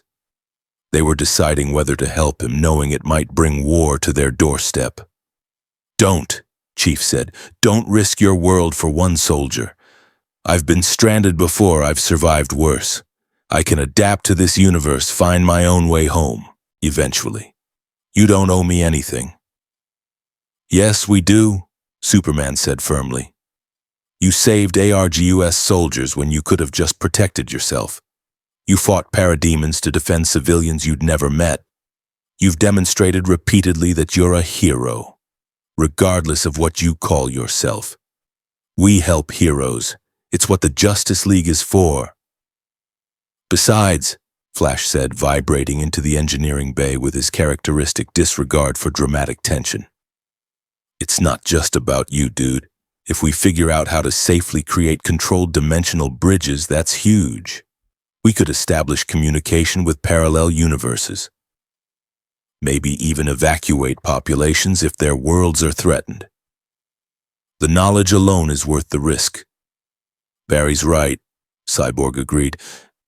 This isn't just about sending Chief home. It's about understanding multiverse mechanics well enough to protect against threats we haven't even imagined yet. The dark multiverse invasion proved we don't understand dimensional stability nearly as well as we thought. This research could save countless lives. Chief processed this. They were reframing the mission, not as a personal favor, but as strategic research with applications beyond his individual situation. It was how officers justified risky operations, find the angle that made it about more than one person's survival. He appreciated the tactic, even if he saw through it. When do we start? Chief asked. Now, Cyborg said, his hands already moving across holographic interfaces. I've been building a prototype dimensional resonator based on reverse-engineered boom tube components. If we can generate a controlled slipspace signature, Cortana, I'll need your help with that, and intersect it with a boom tube aperture, we might create stable conditions for a portal home. One problem, Cortana said. I don't have the processing power to simulate a full slipspace portal. That requires Shaw Fujikawa drives and power cores we don't have in this universe. I can create a resonance signature, but it won't be enough to actually open a portal. We don't need a full portal, Cyborg countered. Just enough quantum fluctuation to attract Metron's attention. Think of it as sending a signal across dimensional barriers. Hey, new god of knowledge, we're doing something interesting with multiverse physics. Come investigate. That might work, Cortana said slowly. But we'd be essentially advertising that we don't fully understand what we're doing. Any entity monitoring dimensional stability, Metron, Darkseid, whatever other cosmic beings exist here, would know we're experimenting blind. Which is exactly what makes it interesting to Metron, Batman said. He doesn't care about fully understood phenomena. He collects unique knowledge. Watching us attempt to bridge universes with incomplete information? That's the kind of data he craves. Chief didn't like relying on the curiosity of unknown entities, but the tactical situation was clear. They needed expertise they didn't have, and sometimes that meant dealing with forces you couldn't control. Do it, Chief said. Let's see who answers when we knock on the universe's door. Cyborg and Cortana began working in tandem, human new god hybrid interfacing with 26th century AI to create technologies neither universe had imagined. the engineering bay filled with energies that made Chief's shields flicker warningly. Purple-black apertures began manifesting and collapsing in microseconds. Blue-white slip-space signatures pulsed in harmony with boom tube frequencies. The dimensional barriers between universes grew thin, and somewhere in the vast cosmic void, something noticed. The first sign was subtle, a shift in the engineering bay's ambient lighting as if the wavelengths themselves had changed. Then reality adjusted. Chief's perception twisted, showing him the room from angles that shouldn't exist. His threat assessment subroutine screamed warnings about quantum instability. A figure materialized, seated on an impossible chair that floated without any visible means of support. The being was humanoid, but clearly not human. Skin the color of polished metal, eyes that held the weight of eons, wearing robes that seemed to exist in more dimensions than 3. The chair beneath him, the Mobius chair Chief's tactical database supplied, radiated power that made Mjolnir's sensors recalibrate frantically. Metron, new god of knowledge, had arrived. Fascinating, the entity said, his voice resonating with harmonics that shouldn't come from a humanoid throat. His gaze swept across the engineering bay, analyzing everything in microseconds. When his eyes fixed on Chief, the Spartan felt evaluated at a level beyond physical examination, as if Metron was reading the quantum probability of his very existence. A warrior from the far future, Metron mused, displaced by the intersection of Forerunner dimensional technology and apocalyptian boom, tube physics. Your presence here represents a unique data point, proof that the barriers between universes are more permeable than previously calculated. He turned to Cortana's avatar. And a human-created artificial intelligence operating within parameters I've never observed. Your consciousness architecture is novel. Thanks, I think, Cortana said warily. You're Metron. We need your help. I know what you need, Metron said dismissively. You wish to return the Spartan to his native universe without alerting Darkseid to your dimensional experiments. A reasonable goal. But as with all knowledge, there is a price. What do you want? Batman asked, his voice hard. What information is worth helping us? Metron's smile was cold and calculating. Everything. I want complete data on the Spartans' universe, the Forerunners and their technologies, the Flood and its dimensional origins, the Halo Array's operational parameters, the UNSC's slipspace mechanics, all of it. In exchange, I will provide the calculations necessary to open a stable portal home and mask your activities from Darkseid's surveillance network. No, Chief said immediately. That information is classified. UNSC strategic assets. I can't hand over military intelligence to an unknown entity. Then you'll remain here, Metron said without emotion. The choice is simple, your principles versus your mission. What matters more, Spartan? Your oaths to a chain of command that doesn't exist in this universe? Or your team waiting for you to return across dimensional barriers you cannot cross without my help? Chief's hands clenched into fists. Blue Team was out there, assuming they'd survived. His mission was incomplete. The war continued, but giving Metron complete access to UNSC technology and Forerunner knowledge, that could have consequences that rippled across universes. There has to be another way, Superman said. There isn't, Metron said flatly. I do not bargain from curiosity, I state terms. Accept or decline. Chief stood at the crossroads every soldier eventually faced. Duty to regulations versus duty to the mission. Oni would tell him to refuse to protect classified information at all costs. But Oni wasn't here. His team was. And Master Chief had never failed a mission that mattered. I'll give you the information, Chief said slowly. But under conditions. You get technical data only. No tactical intelligence on UNSC fleet deployments, defense networks, or strategic vulnerabilities. You get the science, not the war-fighting capabilities. Metron considered this. Acceptable. The technological principles are what interest me. Your species' primitive military strategies are irrelevant to my research. One more thing, Cortana added sharply. Chief gets approval on every data packet before it's transferred. If we determine something is too dangerous to share, we withhold it. Non-negotiable. Agreed, Metron said, and begin the transfer. I will provide the portal.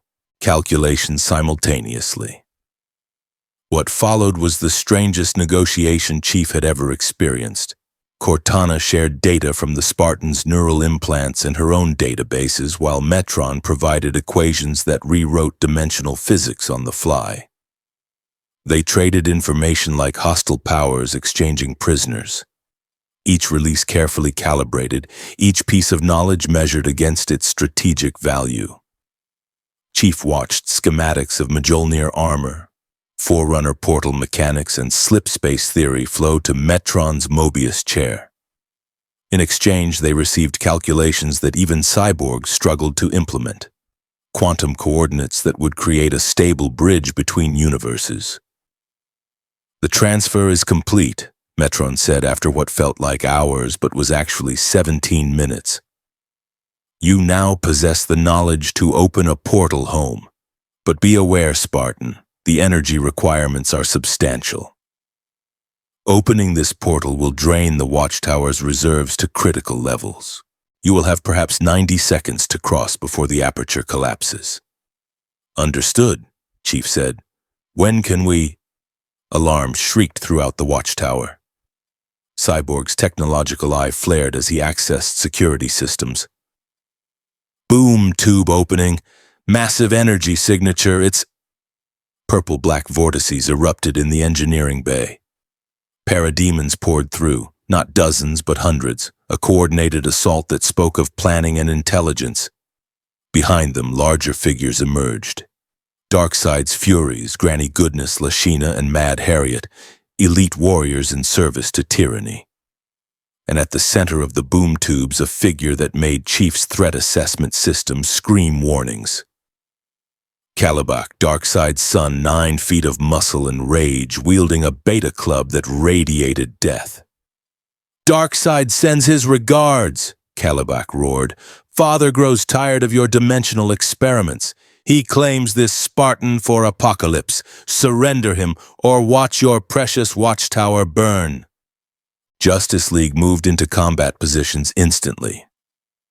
Superman flew toward the boom tubes. Wonder Woman drew her sword. Batman disappeared into shadows. Flash vibrated into readiness. Green Lantern's ring flared, but Chief just checked his weapons. Assault rifle now loaded with ammunition Cyborg had fabricated. Fully functional energy shields. Mjolnir operating at peak efficiency.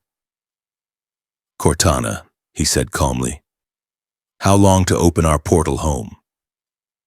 If we start now, given the Watchtower's current power levels.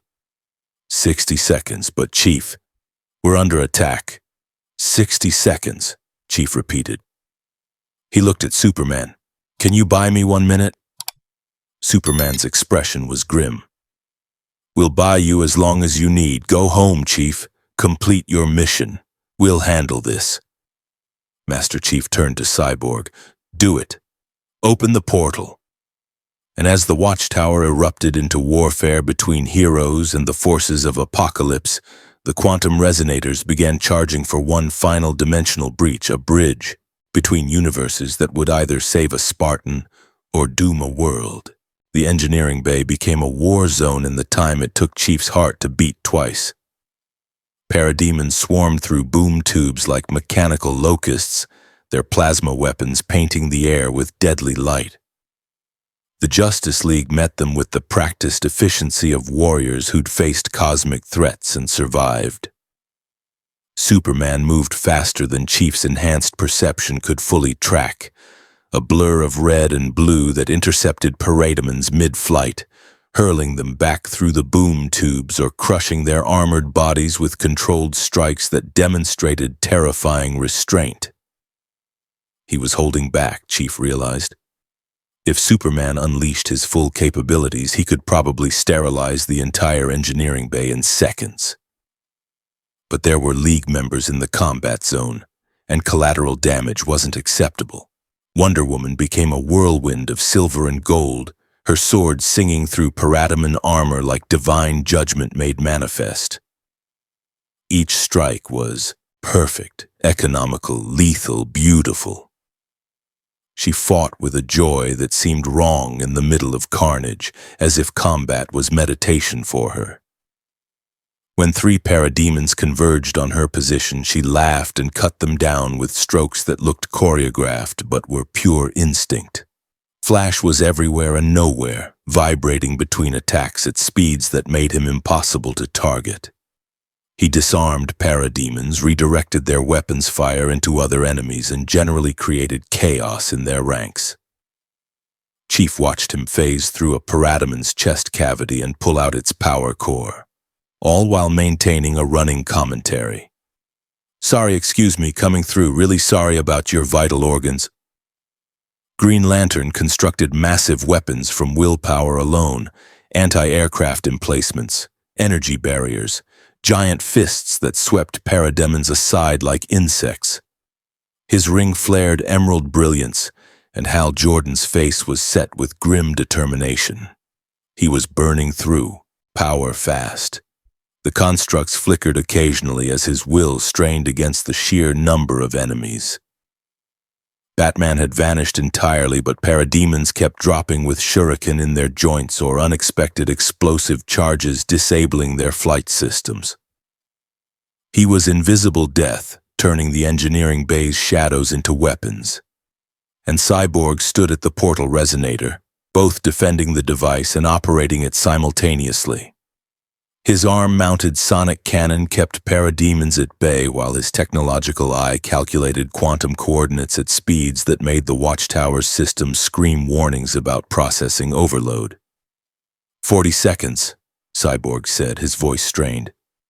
"Chief, I'm reading massive power fluctuations. If we try to stabilize the portal now..." "Do it anyway," Chief ordered.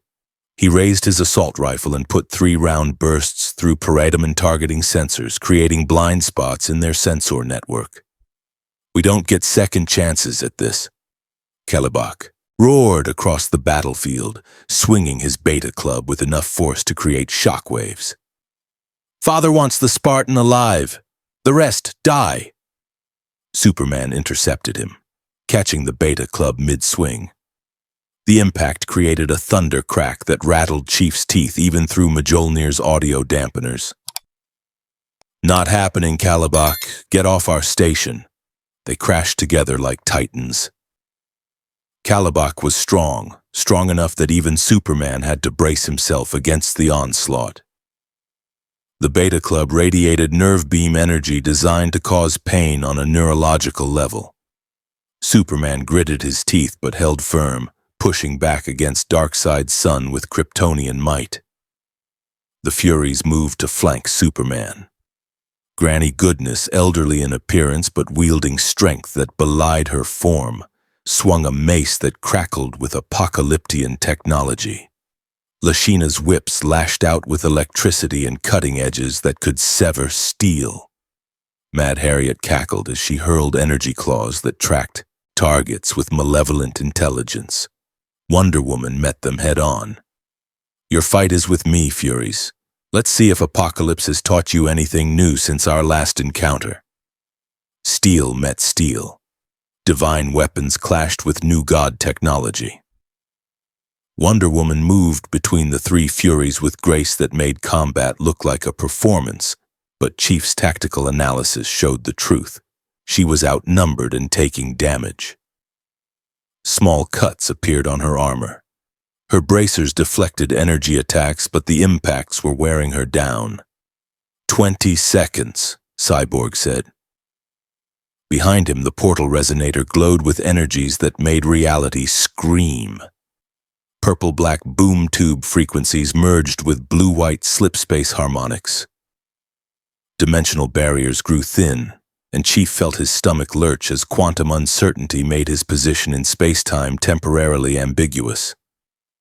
A parademon broke through the League's defensive perimeter. Plasma weapon aimed directly at Cyborg's back. Chief didn't think. 30 years of combat operations had made threat response instinctive. He crossed 15 meters in under a second, Mjolnir's enhanced mobility carrying him faster than the parademon could adjust aim. Chief's armored fist punched through the creature's chest cavity, servos whining as they amplified his augmented strength. He pulled the parademon's body close, using it as a shield against incoming fire from 3 more hostiles. Plasma bolts hit dead flesh instead of Mjolnir's shields. Chief hurled the corpse at the nearest shooter, knocking it out of the air, and put assault rifle rounds through the others with precision that made the remaining parademons recalculate their attack vectors. 10 seconds, Cyborg said. Chief, you need to be in position. The portal's going to open right. Space tore itself apart. The portal erupted into existence, not purple-black like a boom tube, not blue-white like pure slipspace, but a churning mixture of both that looked like a wound in reality itself. Through the aperture, Chief saw something that made his heart rate spike for the first time in the entire engagement. Stars. The wrong stars. Different constellations. Home. "Go!" Superman shouted, his voice strained as he held Kalibak in a grapple that was destroying the engineering bay's floor beneath them. "We've got this. Complete your mission." Chief moved toward the portal, and Granny Goodness threw her mace directly at the resonator.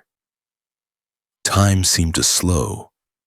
Chief's augmented neural processing kicked into overdrive, running threat calculations at speeds that made milliseconds feel like minutes. The mace would hit the resonator. The delicate quantum field would collapse. The portal would destabilize. His only chance to go home would vanish. Wonder Woman saw the throw too late. She was locked in combat with Lashina's electrified whips unable to intercept. Batman's shuriken wouldn't arrive in time. Flash was on the opposite side of the bay dealing with a parademon swarm. Green Lantern was maintaining barriers to prevent the boom tubes from disgorging more enemies. Only Chief had a shot. He raised his assault rifle, compensated for the mace's spin and velocity, and fired a single round at the perfect angle. The bullet struck the mace's handle, not enough to stop it completely, but enough to alter its trajectory by 3 degrees. The mace missed the resonator by centimeters and embedded itself in the wall with enough force to create a crater. "Now, Chief," Cyborg yelled. "Portal's stable, but power reserves are critical. 30 seconds before collapse." Chief sprinted toward the portal. Behind him, the Justice League fought to hold the line. Superman and Kalibak traded blows that shook the Watchtower's foundations. Wonder Woman danced between furies with sword strokes that left trails of golden light. Flash evacuated wounded League members while maintaining harassment attacks on the parademon swarm. Green Lantern's constructs flickered as his willpower strained against impossible odds. Batman appeared next to Chief, matching his sprint despite lacking any superhuman enhancements. "Chief, before you go..." He pressed something into Chief's armored hand, a small device roughly the size of a comm unit. "Justice League emergency beacon if you ever need help. If you ever want to come back, we'll answer." Chief nodded. Acknowledgement and gratitude compressed into a gesture because there wasn't time for words. He was 5 meters from the portal when Metron's voice echoed across the engineering bay, filled with scientific fascination rather than concern. "Intriguing. The dimensional intersection is creating quantum feedback I didn't predict. The portal is becoming unstable in ways my calculations didn't account for.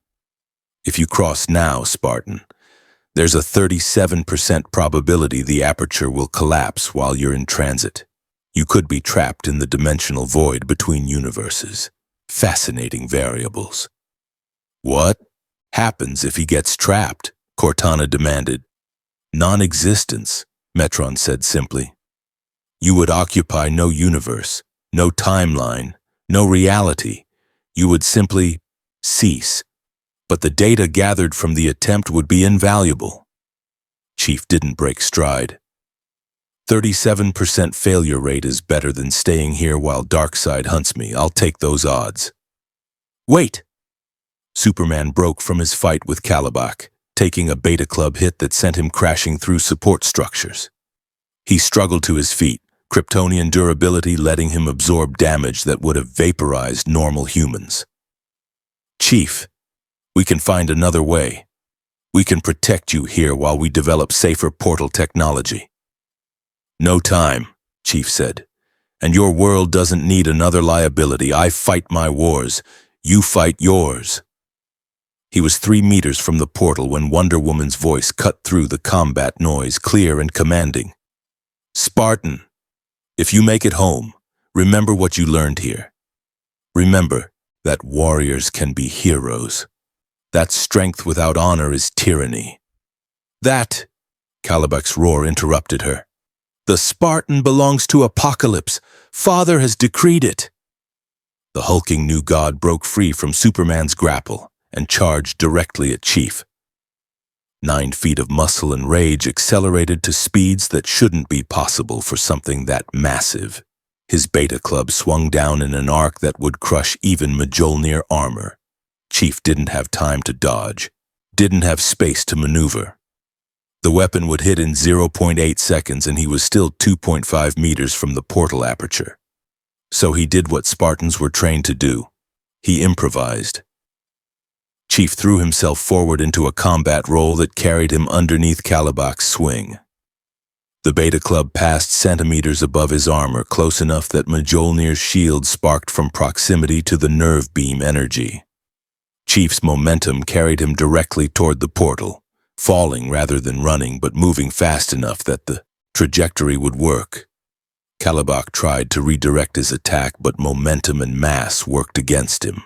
His swing carried him too far to the left. He would miss. Then the parademon swarm, operating on hive mind coordination, adjusted tactics. 20 of them dove toward the portal simultaneously, plasma weapons firing to create a wall of energy between Chief and his escape route. No! Cortana screamed through their neural link. The Justice League responded with everything they had.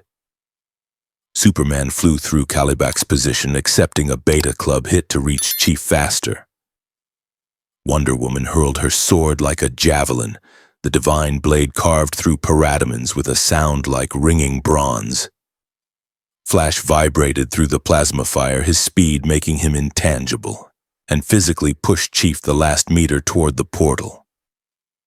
Green Lantern constructed a massive shield that absorbed the parademon weapon fire. Batman's explosive charges detonated across the swarm, creating chaos and confusion. Chief hit the portal aperture at full velocity. Reality screamed. Dimensional barriers collapsed around him. He felt himself stretched across infinite distances and compressed to quantum uncertainty simultaneously. Time became meaningless. He experienced the transit as both instantaneous and eternal.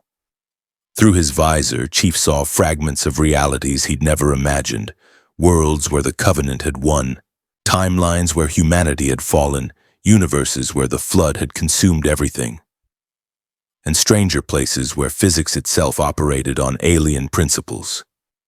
And beneath it all, one constant, the Justice League fighting to hold the portal open. Superman pouring heat vision into the resonator to maintain power flow.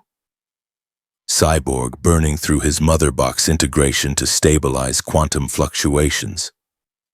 Wonder Woman blocking boom tubes with her body to prevent reinforcements. The entire League sacrificing, struggling, bleeding to give one soldier a chance to go home. The portal spat Chief out into vacuum. He tumbled through space, Mjolnir's system screaming warnings about explosive decompression before stabilizing. His visor polarized against unfiltered starlight. His motion tracker tried to establish a position reference and failed. Too many unfamiliar stellar coordinates. But there, 30,000 kilometers away, the unmistakable profile of a UNSC frigate. IFF transponders identified it as the UNSC Mortal Reverie, a Prowler-class stealth ship that had been part of the Reach defense fleet before the portal had torn Chief away from his universe. "Cortana," Chief said, his voice hoarse. "Are we home?" Her avatar appeared on his HUD, flickering with exhaustion from the dimensional transit. Running stellar cartography checks, cross-referencing known pulsars and galactic positioning markers. "Chief," her voice filled with an emotion he rarely heard from her. "Joy. We're in the Epsilon Eridani system, we're home." Relief crashed over Chief with an intensity that surprised him. He'd spent his entire life being the UNSC's perfect weapon, emotionally controlled, mission-focused, detached, but floating in space between universes, having just escaped a world of gods and tyrants through the sacrifice of heroes he'd known for less than a week. He felt something crack in the armor he'd built around his humanity. "Broadcast to Mortal Reverie," Chief said. "Master Chief Petty Officer John 117 requesting immediate retrieval. Authorization code Alpha 779er, Spartan coming home." The response took 11 seconds, lag time for light-speed communication across 30,000 kilometers. Then a voice Chief recognized. Commander Miranda Keyes, daughter of Captain Jacob Keyes, one of the few officers who'd earned the Master Chief's trust. "Chief, we lost your signal 3 days ago when that Forerunner portal collapsed during the Banished engagement. Oni declared you MIA, presumed KIA. Where the hell have you been?" 3 days. He'd spent what felt like a week in the DC universe, but relativistic physics and dimensional displacement had compressed it to 3 days in his home reality. Chief filed that away for later analysis. "Long story, Commander. I had an unexpected detour. Status of Blue Team? Alive and waiting for you. Fred, Kelly, and Linda completed the mission on Installation 07 after your disappearance. The Banished have been pushed back. The ring is secured. Chief..." Miranda's voice softened slightly. "Welcome home. We're maneuvering to retrieve you now. ETA 20 minutes. Chief used those 20 minutes to float in the silence of space, watching Earth's moon rise over the frigate's profile. He thought about Superman's hope, Batman's preparation, Wonder Woman's honor. He thought about Flash's optimism and Cyborg's adaptation and the Martian Manhunter's burden of being the last. He thought about a universe where heroes operated in daylight instead of shadows, where symbols mattered, as much as bullets, where gods walked among men and somehow humanity hadn't been crushed beneath their feet. Different universe, different rules. But the same fundamental truth. Protect the innocent, stand against tyranny, complete the mission. Master Chief was home, but the memory of the Justice League and what they'd sacrificed to get him here would stay with him for the rest of his war. The Mortal Reverie's cargo bay opened. Chief activated Mjolnir's maneuvering thrusters and flew toward the light. Behind him, across dimensional barriers he couldn't cross again, the Justice League fought their own battles. And on the Watchtower's damaged engineering bay, a small emergency beacon Batman had given him activated, broadcasting across universes a promise that if the Spartan ever needed them, heroes would answer. But that was a story for another day. Right now, Master Chief had a team to rejoin and a war to finish. Spartans never die, they're just missing in action. And John 117 wasn't missing anymore. Installation 07, Zeta Halo, hung in space like a broken promise. The massive ring structure stretched across the void, its surface scarred by millennia of warfare and the recent battle against the Banished. Chief stood in the UNSC Mortal Reverie's observation deck, watching the ring rotate slowly against a field of stars that had become familiar again after his time in the DC universe. 3 days since his return. 72 hours of debriefings, medical scans, and questions he couldn't fully answer. Oni wanted every detail about where he'd been, what technology he'd seen, and whether the dimensional breach represented a strategic threat or opportunity. Chief had given them the basics, enough to satisfy their immediate concerns, but not enough to reveal the full scope of what he'd experienced. He hadn't told them about Superman's godlike power restrained by farm boy morality. Hadn't mentioned Batman's contingency plans that made Oni's paranoia look amateur. Hadn't described Wonder, woman's warrior philosophy that questioned whether being an effective weapon was enough or whether honor mattered more than mission completion. Some things were classified not by Oni directive, but by personal choice. "Chief," Cortana's voice pulled him from his thoughts. She appeared on the observation deck's hollow tank, her avatar subtly different than before, more focused somehow, as if the dimensional transit had changed her processing architecture. "Blue Team is ready for your briefing and—" She hesitated, which was unusual enough that Chief's attention sharpened. "I've been analyzing the data we brought back from the DC universe, the quantum mechanics, the dimensional physics, the mother box integration principles. Chief, some of this technology could revolutionize UNSC capabilities. Improved slipspace drives, energy shielding beyond current Mjolnir specs. Even the philosophical frameworks, the way their heroes operate independently but coordinate through shared values rather than chain of command." "Don't," Chief said quietly. "Don't give Oni ideas about restructuring Spartan operations based on superhero teams. We're soldiers, not symbols." "Are you sure about that?" Cortana asked. "Because from what I observed, you functioned as both in the DC universe. You completed tactical objectives while also inspiring those ARGUS soldiers you saved. Batman called you a hero. Wonder Woman called you a warrior. Superman saw you as an equal. Maybe the distinction between soldier and symbol isn't as clear as you think." Chief didn't answer. He turned from the viewport and headed toward Blue Team's ready room, where his team waited for the debrief they deserved. Fred 104, Kelly 087, and Linda 058 stood when Chief entered, not at attention exactly, but with the unconscious synchronization of Spartans who'd fought together for 30 years. They'd removed their helmets, revealing faces scarred by combat and augmentation procedures that had killed half their peers. Fred's jaw was set with quiet concern. Kelly's eyes held the sharp focus of someone who'd run tactical scenarios in her head since Chief's disappearance. Linda's expression was unreadable as always, but her posture suggested relief. "Chief," Fred said simply. The word carried weight. Acknowledgement of Chief's return, question about his absence, and readiness for whatever orders came next. "Blue Team," Chief responded. He set his helmet on the tactical table that dominated the ready room. "I owe you an explanation for the past 3 days."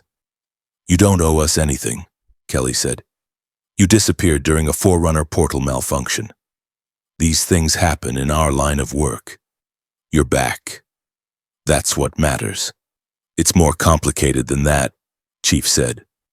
He proceeded to give them the condensed version, the dimensional breach, the Justice League, the capabilities assessment, the battle against apocalypse forces, and the portal home that had cost the League significant resources to open. Blue Team listened without interruption, their Spartan training making them excellent at absorbing tactical information regardless of how impossible it sounded. When Chief finished, silence stretched for several seconds. "So, let me get this straight," Fred said finally. "You got pulled into an alternate universe where people with godlike powers operate as independent heroes. You fought alongside beings who can move faster than light and lift aircraft carriers. You helped them fight off an invasion from a cosmic tyrant, and then they sacrificed their orbital station's power reserves to send you home. And you're worried this makes you... What? Soft?" I'm worried it changed my perspective, Chief admitted. It was the kind of honesty he rarely voiced, but Blue Team had earned it. I watched Superman choose hope over expedience, watched Batman prepare for threats no one else believed existed, watched Wonder Woman kill enemies without hesitation but never lose sight of why she was fighting. They made me question whether completing the mission is enough, or whether how we complete it matters just as much. Linda spoke for the first time, her sniper's precision extending to her words. You've always cared about how we complete missions, Chief. You've disobeyed orders to save civilian lives. You've taken impossible risks to recover wounded teammates. You've questioned Oni's methods even while following their directives. The DC universe didn't change you. It just showed you that your instincts were right.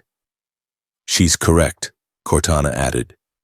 Your service record is full of tactical decisions that prioritized minimizing civilian casualties even when it complicated objectives. You've never been just a weapon, Chief. You've been a soldier trying to be more than his programming allowed. Chief absorbed this. Maybe they were right. Maybe the Justice League hadn't changed him so much as revealed what was already there, the part of John that had survived becoming 117. The humanity that persisted despite augmentations and conditioning and 30 years of warfare. Regardless, Chief said, pulling himself back to practical matters. We have a mission to complete. Installation 07 is secured but not fully analyzed. The Banished were searching for something before we engaged them. We need to determine what they wanted and whether it poses a threat to UNSC security. Already on it, Fred said, activating the Ready Room's holographic display. The ring's surface appeared, marked with dozens of Banished excavation sites.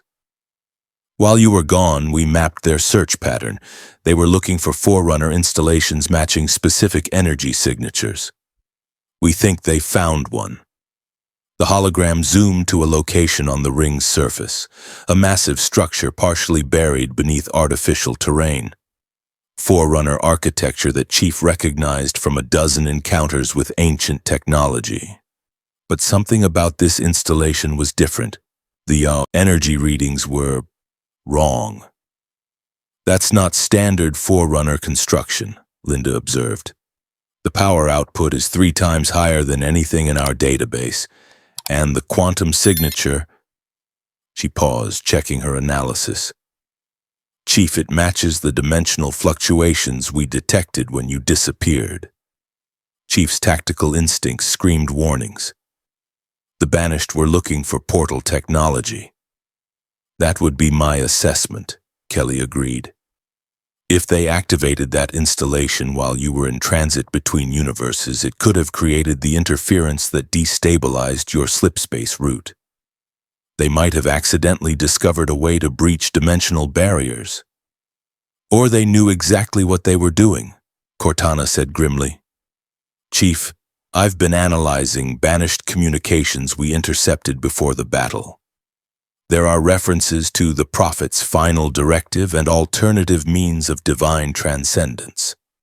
If the Banished leadership believes dimensional, portals could lead to their gods or provide access to divine technology. They'll keep trying to activate them, Chief finished. Even if it means tearing holes in reality that could threaten this entire universe. Fred's expression hardened. Then we shut it down. Permanently. What's the mission profile? Chief studied the Forerunner installation through the hologram, his mind already running tactical scenarios. But beneath the familiar patterns of mission planning, something else stirred, a memory of Superman asking whether completing the mission was enough or whether the cost mattered too. We infiltrate the installation, assess the technology, and determine if it can be safely deactivated, Chief said.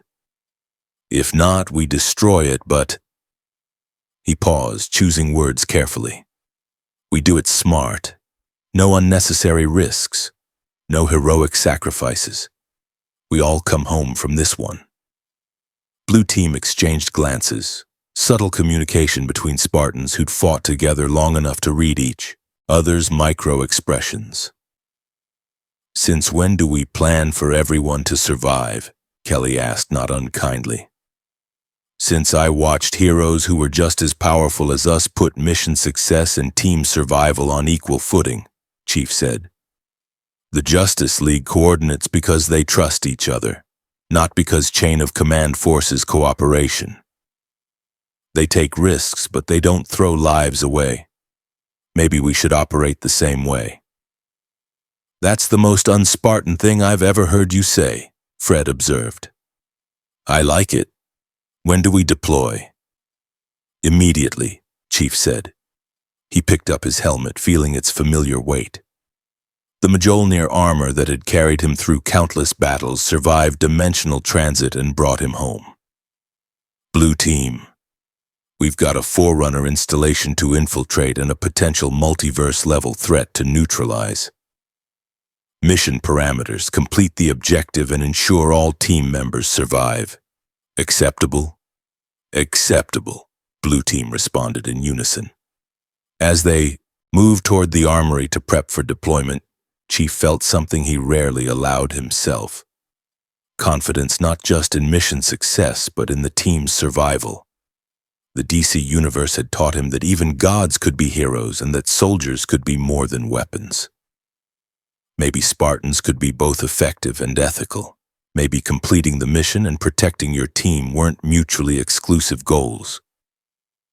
Maybe John 1:17 could be a soldier and a hero. The Forerunner installation loomed before Blue Team like a monument to civilizations long dead. Massive angular structures rose from Zeta Halo's surface, their geometry defying human architectural principles. Energy pulsed through crystalline conduits that had been ancient when humanity first looked at the stars. And at the installation's heart, a portal aperture flickered with unstable energies that made Chief's shields fluctuate in warning. Blue Team approached with Spartan stealth, using active camouflage and terrain features to mask their advance. Chief led from point position, his motion tracker showing the installation's interior layout as Cortana mapped Forerunner security systems. Kelly covered their right flank with her characteristic speed, ready to respond to threats faster than normal human reaction times allowed. Fred held the left with tactical precision that came from being second in command to Master Chief for 3 decades. Linda positioned herself at Overwatch 3, 100 meters back, her sniper rifle trained on approach vectors where enemies might emerge. "I'm detecting active power systems," Cortana reported through TeamCom. "The Banished definitely activated something here. Chief, the energy signature is identical to what we experienced during your dimensional breach.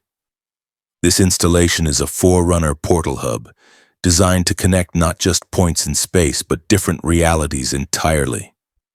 "Multiverse gateway," Fred said. "Wonderful. As if fighting the Covenant, Flood, and Prometheans wasn't complicated enough." They reached the installation's entrance, a massive doorway that recognized Mjolnir's Forerunner authentication codes and cycled open with ancient mechanisms that still functioned flawlessly after 100,000 years. The interior was a cathedral of technology, all sweeping curves and hard light interfaces that activated as Blue Team entered. And waiting for them in the installation's central chamber was exactly what Chief had feared: banished forces. But not the typical Jiralhanae warriors or Sangheli mercenaries. These were elite troops, war chiefs in powered armor that rivaled Mjolnir's capabilities, supported by hunters whose fuel rod cannons could punch through frigate armor. Standing at the chamber's center, one hand on the portal control interface, was Atriox himself. The banished leader turned to face Blue Team with the confidence of someone who'd survived encounters with Spartans before and learned from the experience. He was massive even for a Jiralhanae, over 9 feet tall in his powered armor, muscles enhanced by combat drugs and genetic modification. His face bore scars from battles across the galaxy, and his eyes held intelligence that too many UNSC commanders fatally underestimated. Master Chief, Atriox said, his voice a bass rumble that resonated through the chamber. You return from impossible circumstances as always, the UNSC's greatest weapon too stubborn to die. I respect that. But you're too late to stop this. Chief's assault rifle centered on Atriox's chest, but he didn't fire. Not yet. You activated a Forerunner portal that breaches dimensional barriers. You're threatening the stability of this entire reality. Stand down and we can resolve this without casualties. Atriox laughed, a sound like grinding rock. Casualties. Spartan, I've built the banished from casualties. Every warrior here survived the Covenant's genocide attempts, the created subjugation, the UNSC's so-called peacekeeping. We're what remains when everything else fails. And this portal? He gestured to the flickering aperture behind him. This is our escape route, a way to leave this war-torn galaxy and find worlds where we can build something new, where my people can survive without fighting for every breath. You can't control dimensional portals, Cortana warned. The energy requirements are massive, the quantum fluctuations are unpredictable, and one miscalculation could collapse space-time in a 1,000-light-year radius. You're not offering your people salvation. You're offering them oblivion, says the AI created by the same humans who glassed our colonies and called it acceptable collateral damage. Atriox shot back.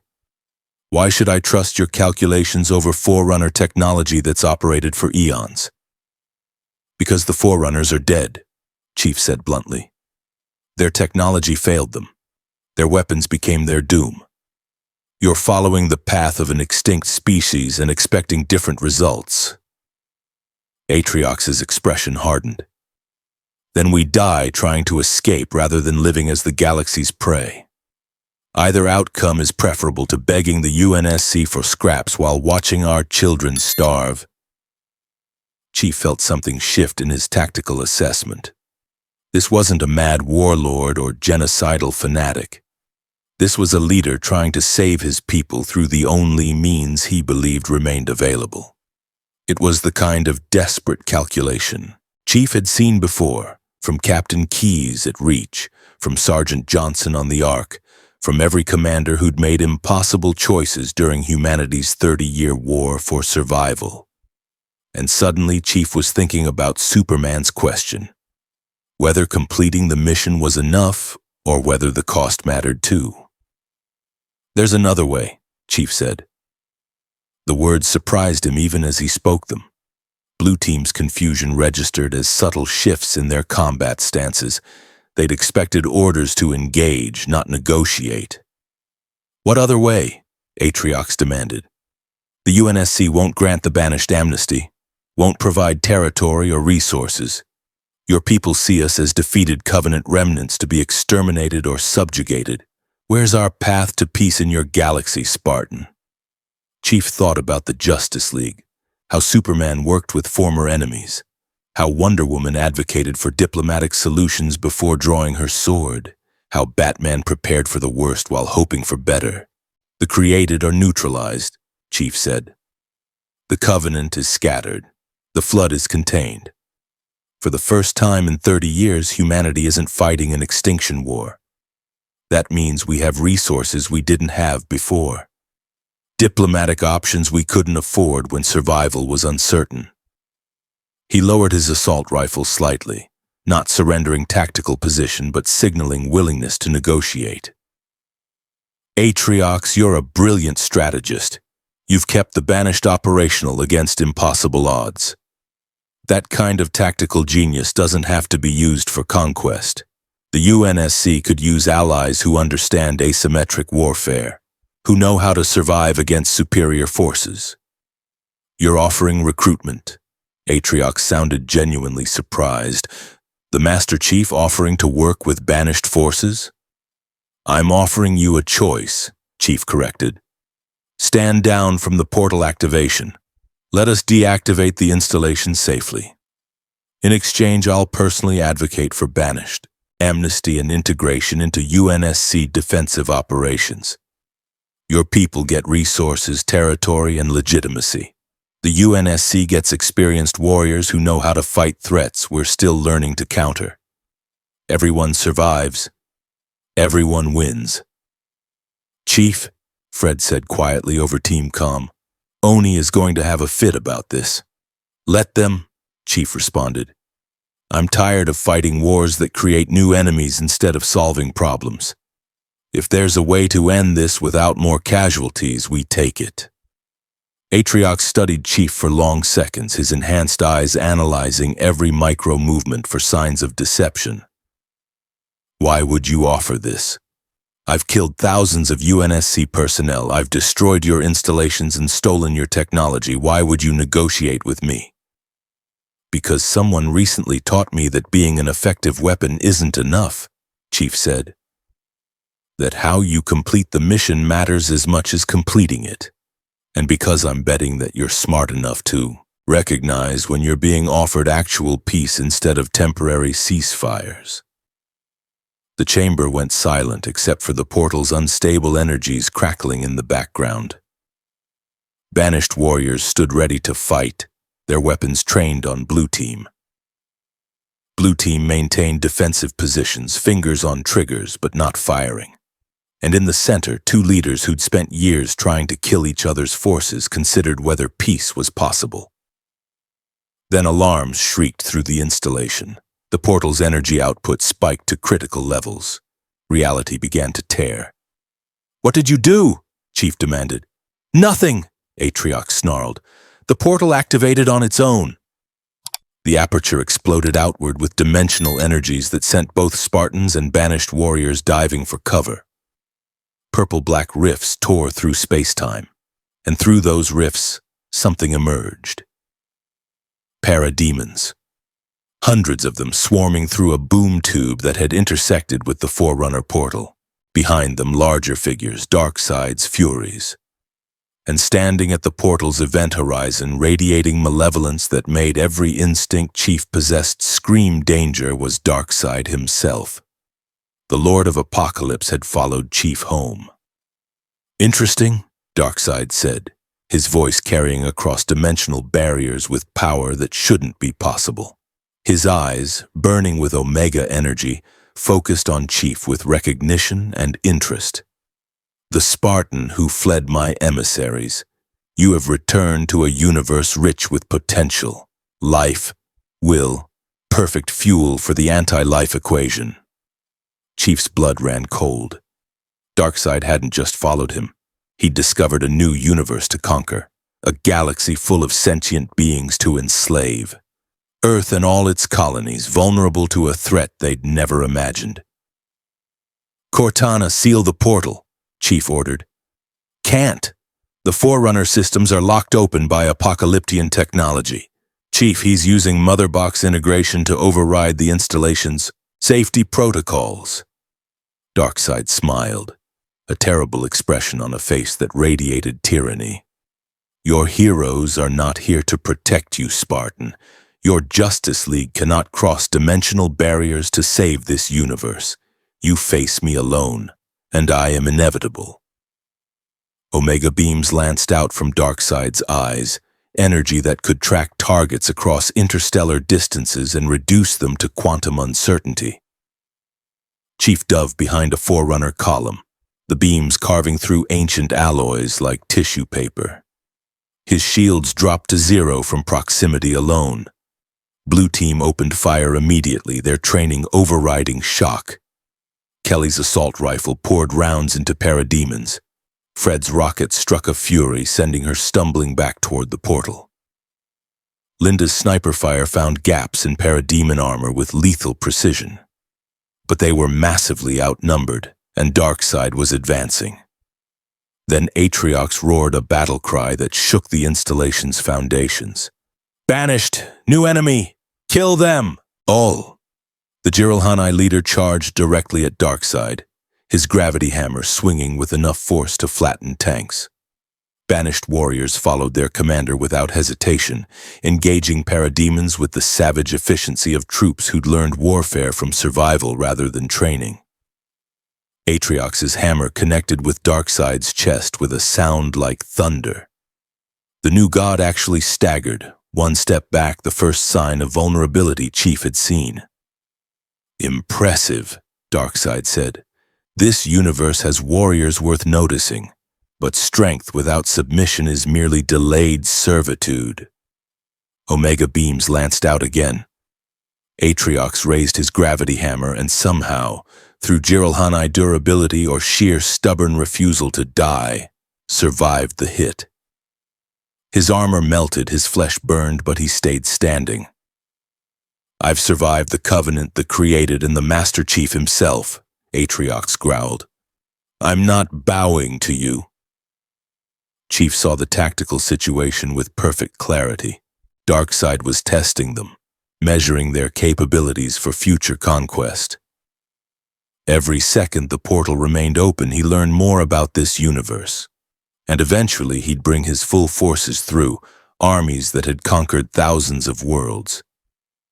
They had one chance: collapse the portal while Darkseid was still partially in transit, trap him between dimensions. It might not kill a new god, but it would buy this universe time to prepare for his inevitable return. "Cortana, I need a way to overload the Forerunner systems," Chief said, already moving toward the installation's power core. "Something that creates catastrophic failure but can be controlled." "Chief, if you overload the core, the resulting detonation will sterilize everything in a 50-kilometer radius. That includes us." "I know," Chief said. "Blue team, fall back to minimum safe distance. That's an order."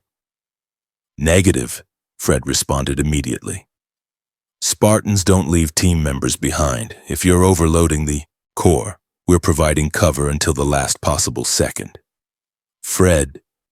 "Sir, with respect, shut up and let us do our jobs," Kelly interrupted. "You want to be a hero who saves his team? Fine. We want to be soldiers who complete the mission. Both objectives require all of us working together."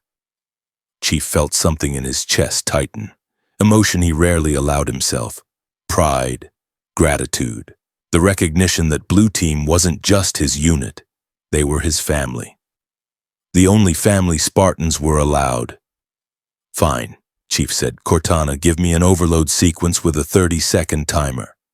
Blue Team, we provide cover for Atriox while I set the charges, then we all extract at maximum speed. Understood?" "Understood," Blue Team responded in perfect synchronization. Chief sprinted toward the power core while his team engaged the parademon swarm with precision that came from 30 years fighting together. Fred's grenades created choke points that forced enemies into Kelly's firing lanes. Linda's sniper fire eliminated priority targets before they could coordinate attacks. Cortana divided her processing power between controlling installation defenses and hacking Darkseid's motherbox integration. And Atriox fought Darkseid himself with the fury of someone who'd never learned to surrender. Chief reached the power core, a massive crystalline structure pulsing with energies that had been contained for 100,000 years. He placed charges with Spartan efficiency, using UNSC explosives enhanced by his knowledge of Forerunner weak points. The detonation would create a chain reaction that collapsed the portal aperture while simultaneously destroying the installation. 20 seconds to detonation, Cortana announced. "Chief, we need to extract now." "Atriox!" Chief shouted across the battlefield. "Facility is going critical. Extract your forces."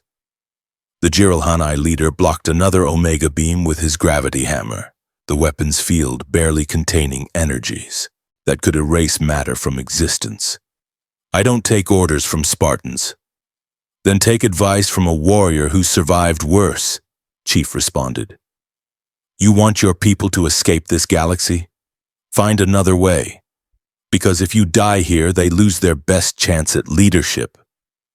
Atriox hesitated, 1 second of indecision that cost him.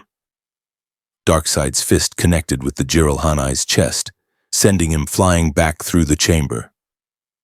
Banished warriors moved to protect their fallen leader while parademons swarmed their position. 10 seconds, Cortana said. Chief made a decision. He grabbed a banished gravity lift from Fallen Warrior and activated it under Atriox's position, the technology hurling the unconscious leader toward the installation's exit at terminal velocity. Banished forces followed their commander instinctively, fighting a retreat against impossible odds. Blue Team was already moving, their Spartan speed carrying them toward minimum safe distance faster than unaugmented humans could track. 5 seconds. Darkseid stood at the portal's center, his eyes fixed on Chief with an expression of cold calculation. This changes nothing, Spartan. I have found your universe. I know its location in the multiverse. I will return, and when I do, no Justice League will be here to protect you. Then we'll protect ourselves, Chief said. It's what we do. 1 second. Chief dove through the installation's exit as the power core detonated. Reality screamed. The Forerunner installation collapsed inward, dimensional energies tearing through space-time as the portal aperture destabilized. Darkseid's form flickered, trapped between universes as the boom tube connection severed. The explosion consumed everything within 50 kilometers. Ancient technology that had survived eons turned to plasma and scattered atoms. The portal collapsed into quantum uncertainty, and Darkseid disappeared, torn back to his own universe by the dimensional catastrophe. Blue Team stood at the safe distance perimeter, watching the mushroom cloud rise above Zeta Halo's surface. Banished forces regrouped nearby, their weapons still trained on the Spartans despite the shared battle they'd just survived. Atriox struggled to his feet, his armor ruined but his will unbroken. You saved my life, Spartan. Why? Because making enemies is easy, Chief said. Making allies is harder, but it's what wins wars. And you think we can be allies after everything the Banished have done? Chief thought about Superman working with former villains, Batman recruiting criminals for covert operations, Wonder Woman negotiating with adversaries instead of automatically drawing her sword. I think the galaxy's changed, Chief said. The old wars are ending. New threats are emerging. Threats like Darkseid that make our past conflicts look like territorial disputes. We can keep fighting each other, or we can recognize that survival requires cooperation. Atriox studied Chief for long moments. Then slowly he extended one massive hand. I'll agree to a ceasefire, and I'll discuss your proposal for Banished integration with UNSC forces. But Chief, if your people betray this trust, if they use amnesty as an excuse to imprison or execute my warriors, the Banished will burn the UNSC to ash. We've survived too much to submit to oppression. Chief gripped Atriox's hand, human and alien strength meeting in mutual respect. No betrayal, no oppression, just warriors who recognize when they're facing threats bigger than their differences. They shook, and Blue Team watched a peace that shouldn't have been possible take its first tentative steps toward reality. UNSC Infinity hung in high orbit above Zeta Halo, the massive warship casting a shadow across the ring's surface that spoke of humanity's recovered strength. Inside the ship's war room, Master Chief stood at parade rest while Fleet Admiral Hood reviewed his after-action report with an expression that mixed disbelief with grudging acceptance. Let me make sure I understand this correctly, Hood said, his voice carrying the weight of someone who'd commanded humanity's defense for decades. You were pulled into an alternate universe populated by superpowered beings. You worked with their defenders to repel an invasion from a cosmic tyrant called Darkseid. You returned home only to discover that same tyrant had followed you, forcing you to destroy a Forerunner installation and negotiate a ceasefire with Atriox. Does that accurately summarize the past week's events? Yes, sir, Chief said. Hood pinched the bridge of his nose. Master Chief, your service record already reads like science fiction. Did you feel the need to add interdimensional travel and diplomatic negotiation with the Banished to your list of achievements? It seemed tactically sound at the time, sir. Despite the gravity of the situation, Hood smiled. It always does with you, Chief. Oni is having fits about the banished ceasefire. They want Atriox in custody and his forces disbanded. But I've reviewed your tactical analysis. If Darkseid is real, if he can access our universe through dimensional portals we barely understand, then yes, we need every capable warrior we can recruit. The threat is real, sir, Cortana interjected, her avatar appearing on the war room's holotank. I've been analyzing the energy signatures left by Darkseid's brief incursion. New God technology operates on principles that make Forerunner physics look primitive. If he mounts a full invasion, our current defensive capabilities would be insufficient. Which is why I'm authorizing your recommendations, Hood said. Limited, banished amnesty in exchange for joint defensive operations. Access to ARGUS dimensional research files that you somehow acquired during your alternate universe adventure. And most significantly, he activated a holographic display showing schematics that made Chief's tactical instincts sharpen with interest. We're establishing the Multiversal Threat Assessment Group, a joint task force combining UNSC Special Operations, banished asymmetric warfare specialists, and Oni intelligence assets. Its mission: monitor dimensional stability, prepare contingencies for cross-universal incursions, and develop countermeasures against threats like Darkseid. Who's commanding this task force? Chief asked, though he suspected he already knew the answer. You are, Master Chief. Congratulations. You've been promoted to Spartan Operations Commander with direct authority over all Spartan programs and associated units. Blue Team will serve as your immediate command staff. And your first assignment is to recruit the best warriors humanity and our new banished allies have to offer. Chief processed this command, leadership, responsibility not just for completing missions, but for the lives and development of warriors who'd look to him for guidance. It was everything the UNSC had trained out of Spartans: initiative, independent thinking, strategic authority beyond tactical execution. It was also exactly what the Justice League had been trying to teach him. I accept, sir, Chief said, with one condition. Hood raised an eyebrow. Spartans don't negotiate their orders, Chief. This isn't negotiation, sir, it's operational necessity. If I'm commanding a task force designed to counter multiversal threats, I need authority to make strategic decisions without waiting for approval from ONI or FleetCom. The DC Universe taught me that effective heroes operate with trust and autonomy, not micromanagement from bureaucrats who don't understand battlefield realities. Hood studied Chief for several seconds. Then he nodded.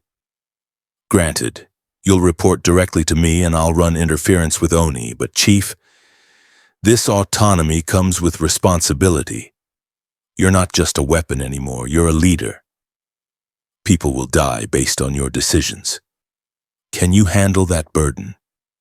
Chief thought about Superman carrying the weight of godlike power while maintaining human compassion. Batman preparing for the worst while hoping for better. Wonder Woman balancing warrior instinct with diplomatic wisdom. I've been handling that burden since I was 14, sir, Chief said quietly. I just never had the authority to make decisions that could reduce the cost. Now I do. I won't waste it. See that you don't. Dismissed, Commander. Chief saluted and left the war room. Blue Team waited in the corridor outside, Fred, Kelly, and Linda standing at relaxed attention that suggested they'd heard every word through the thin walls. Commander, Fred said with a slight smile. Congratulations on the promotion, sir. Don't start, Chief said. We've been a team for 30 years. That's not changing now. But some things are changing, Kelly observed. You negotiated with Atriox instead of fighting him. You prioritized team survival over mission completion. You accepted command authority instead of just taking orders. Chief, The DC universe changed you. Maybe, Chief admitted. Or maybe it just showed me what I should have been doing all along.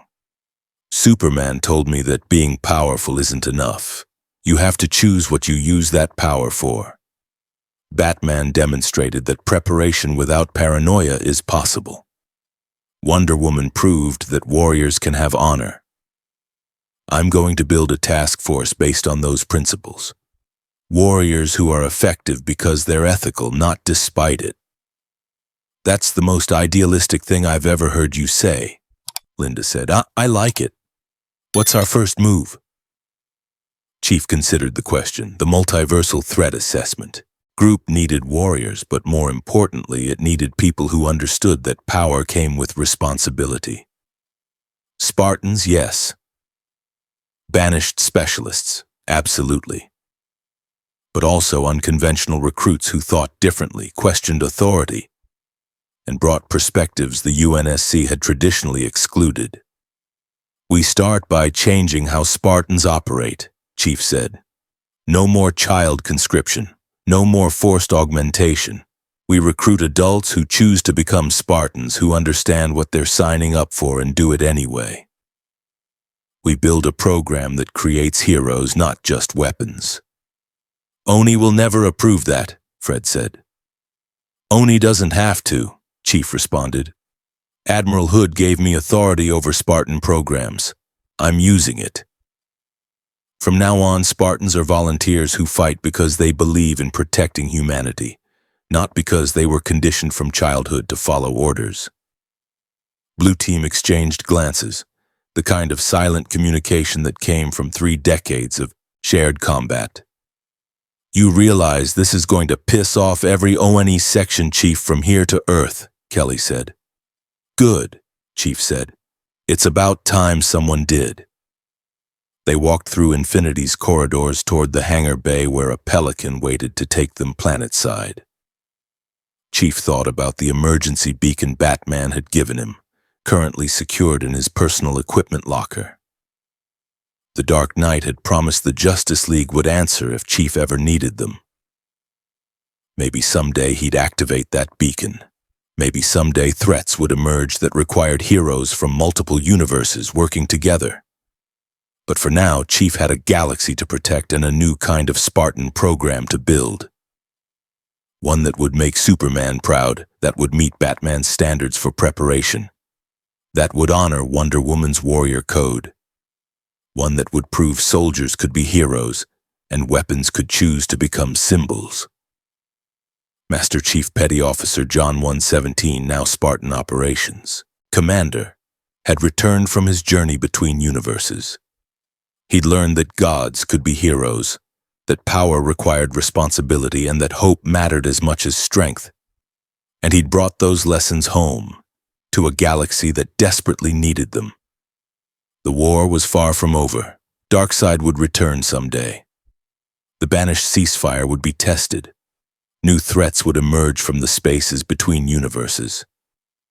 But when those battles came, humanity would be ready.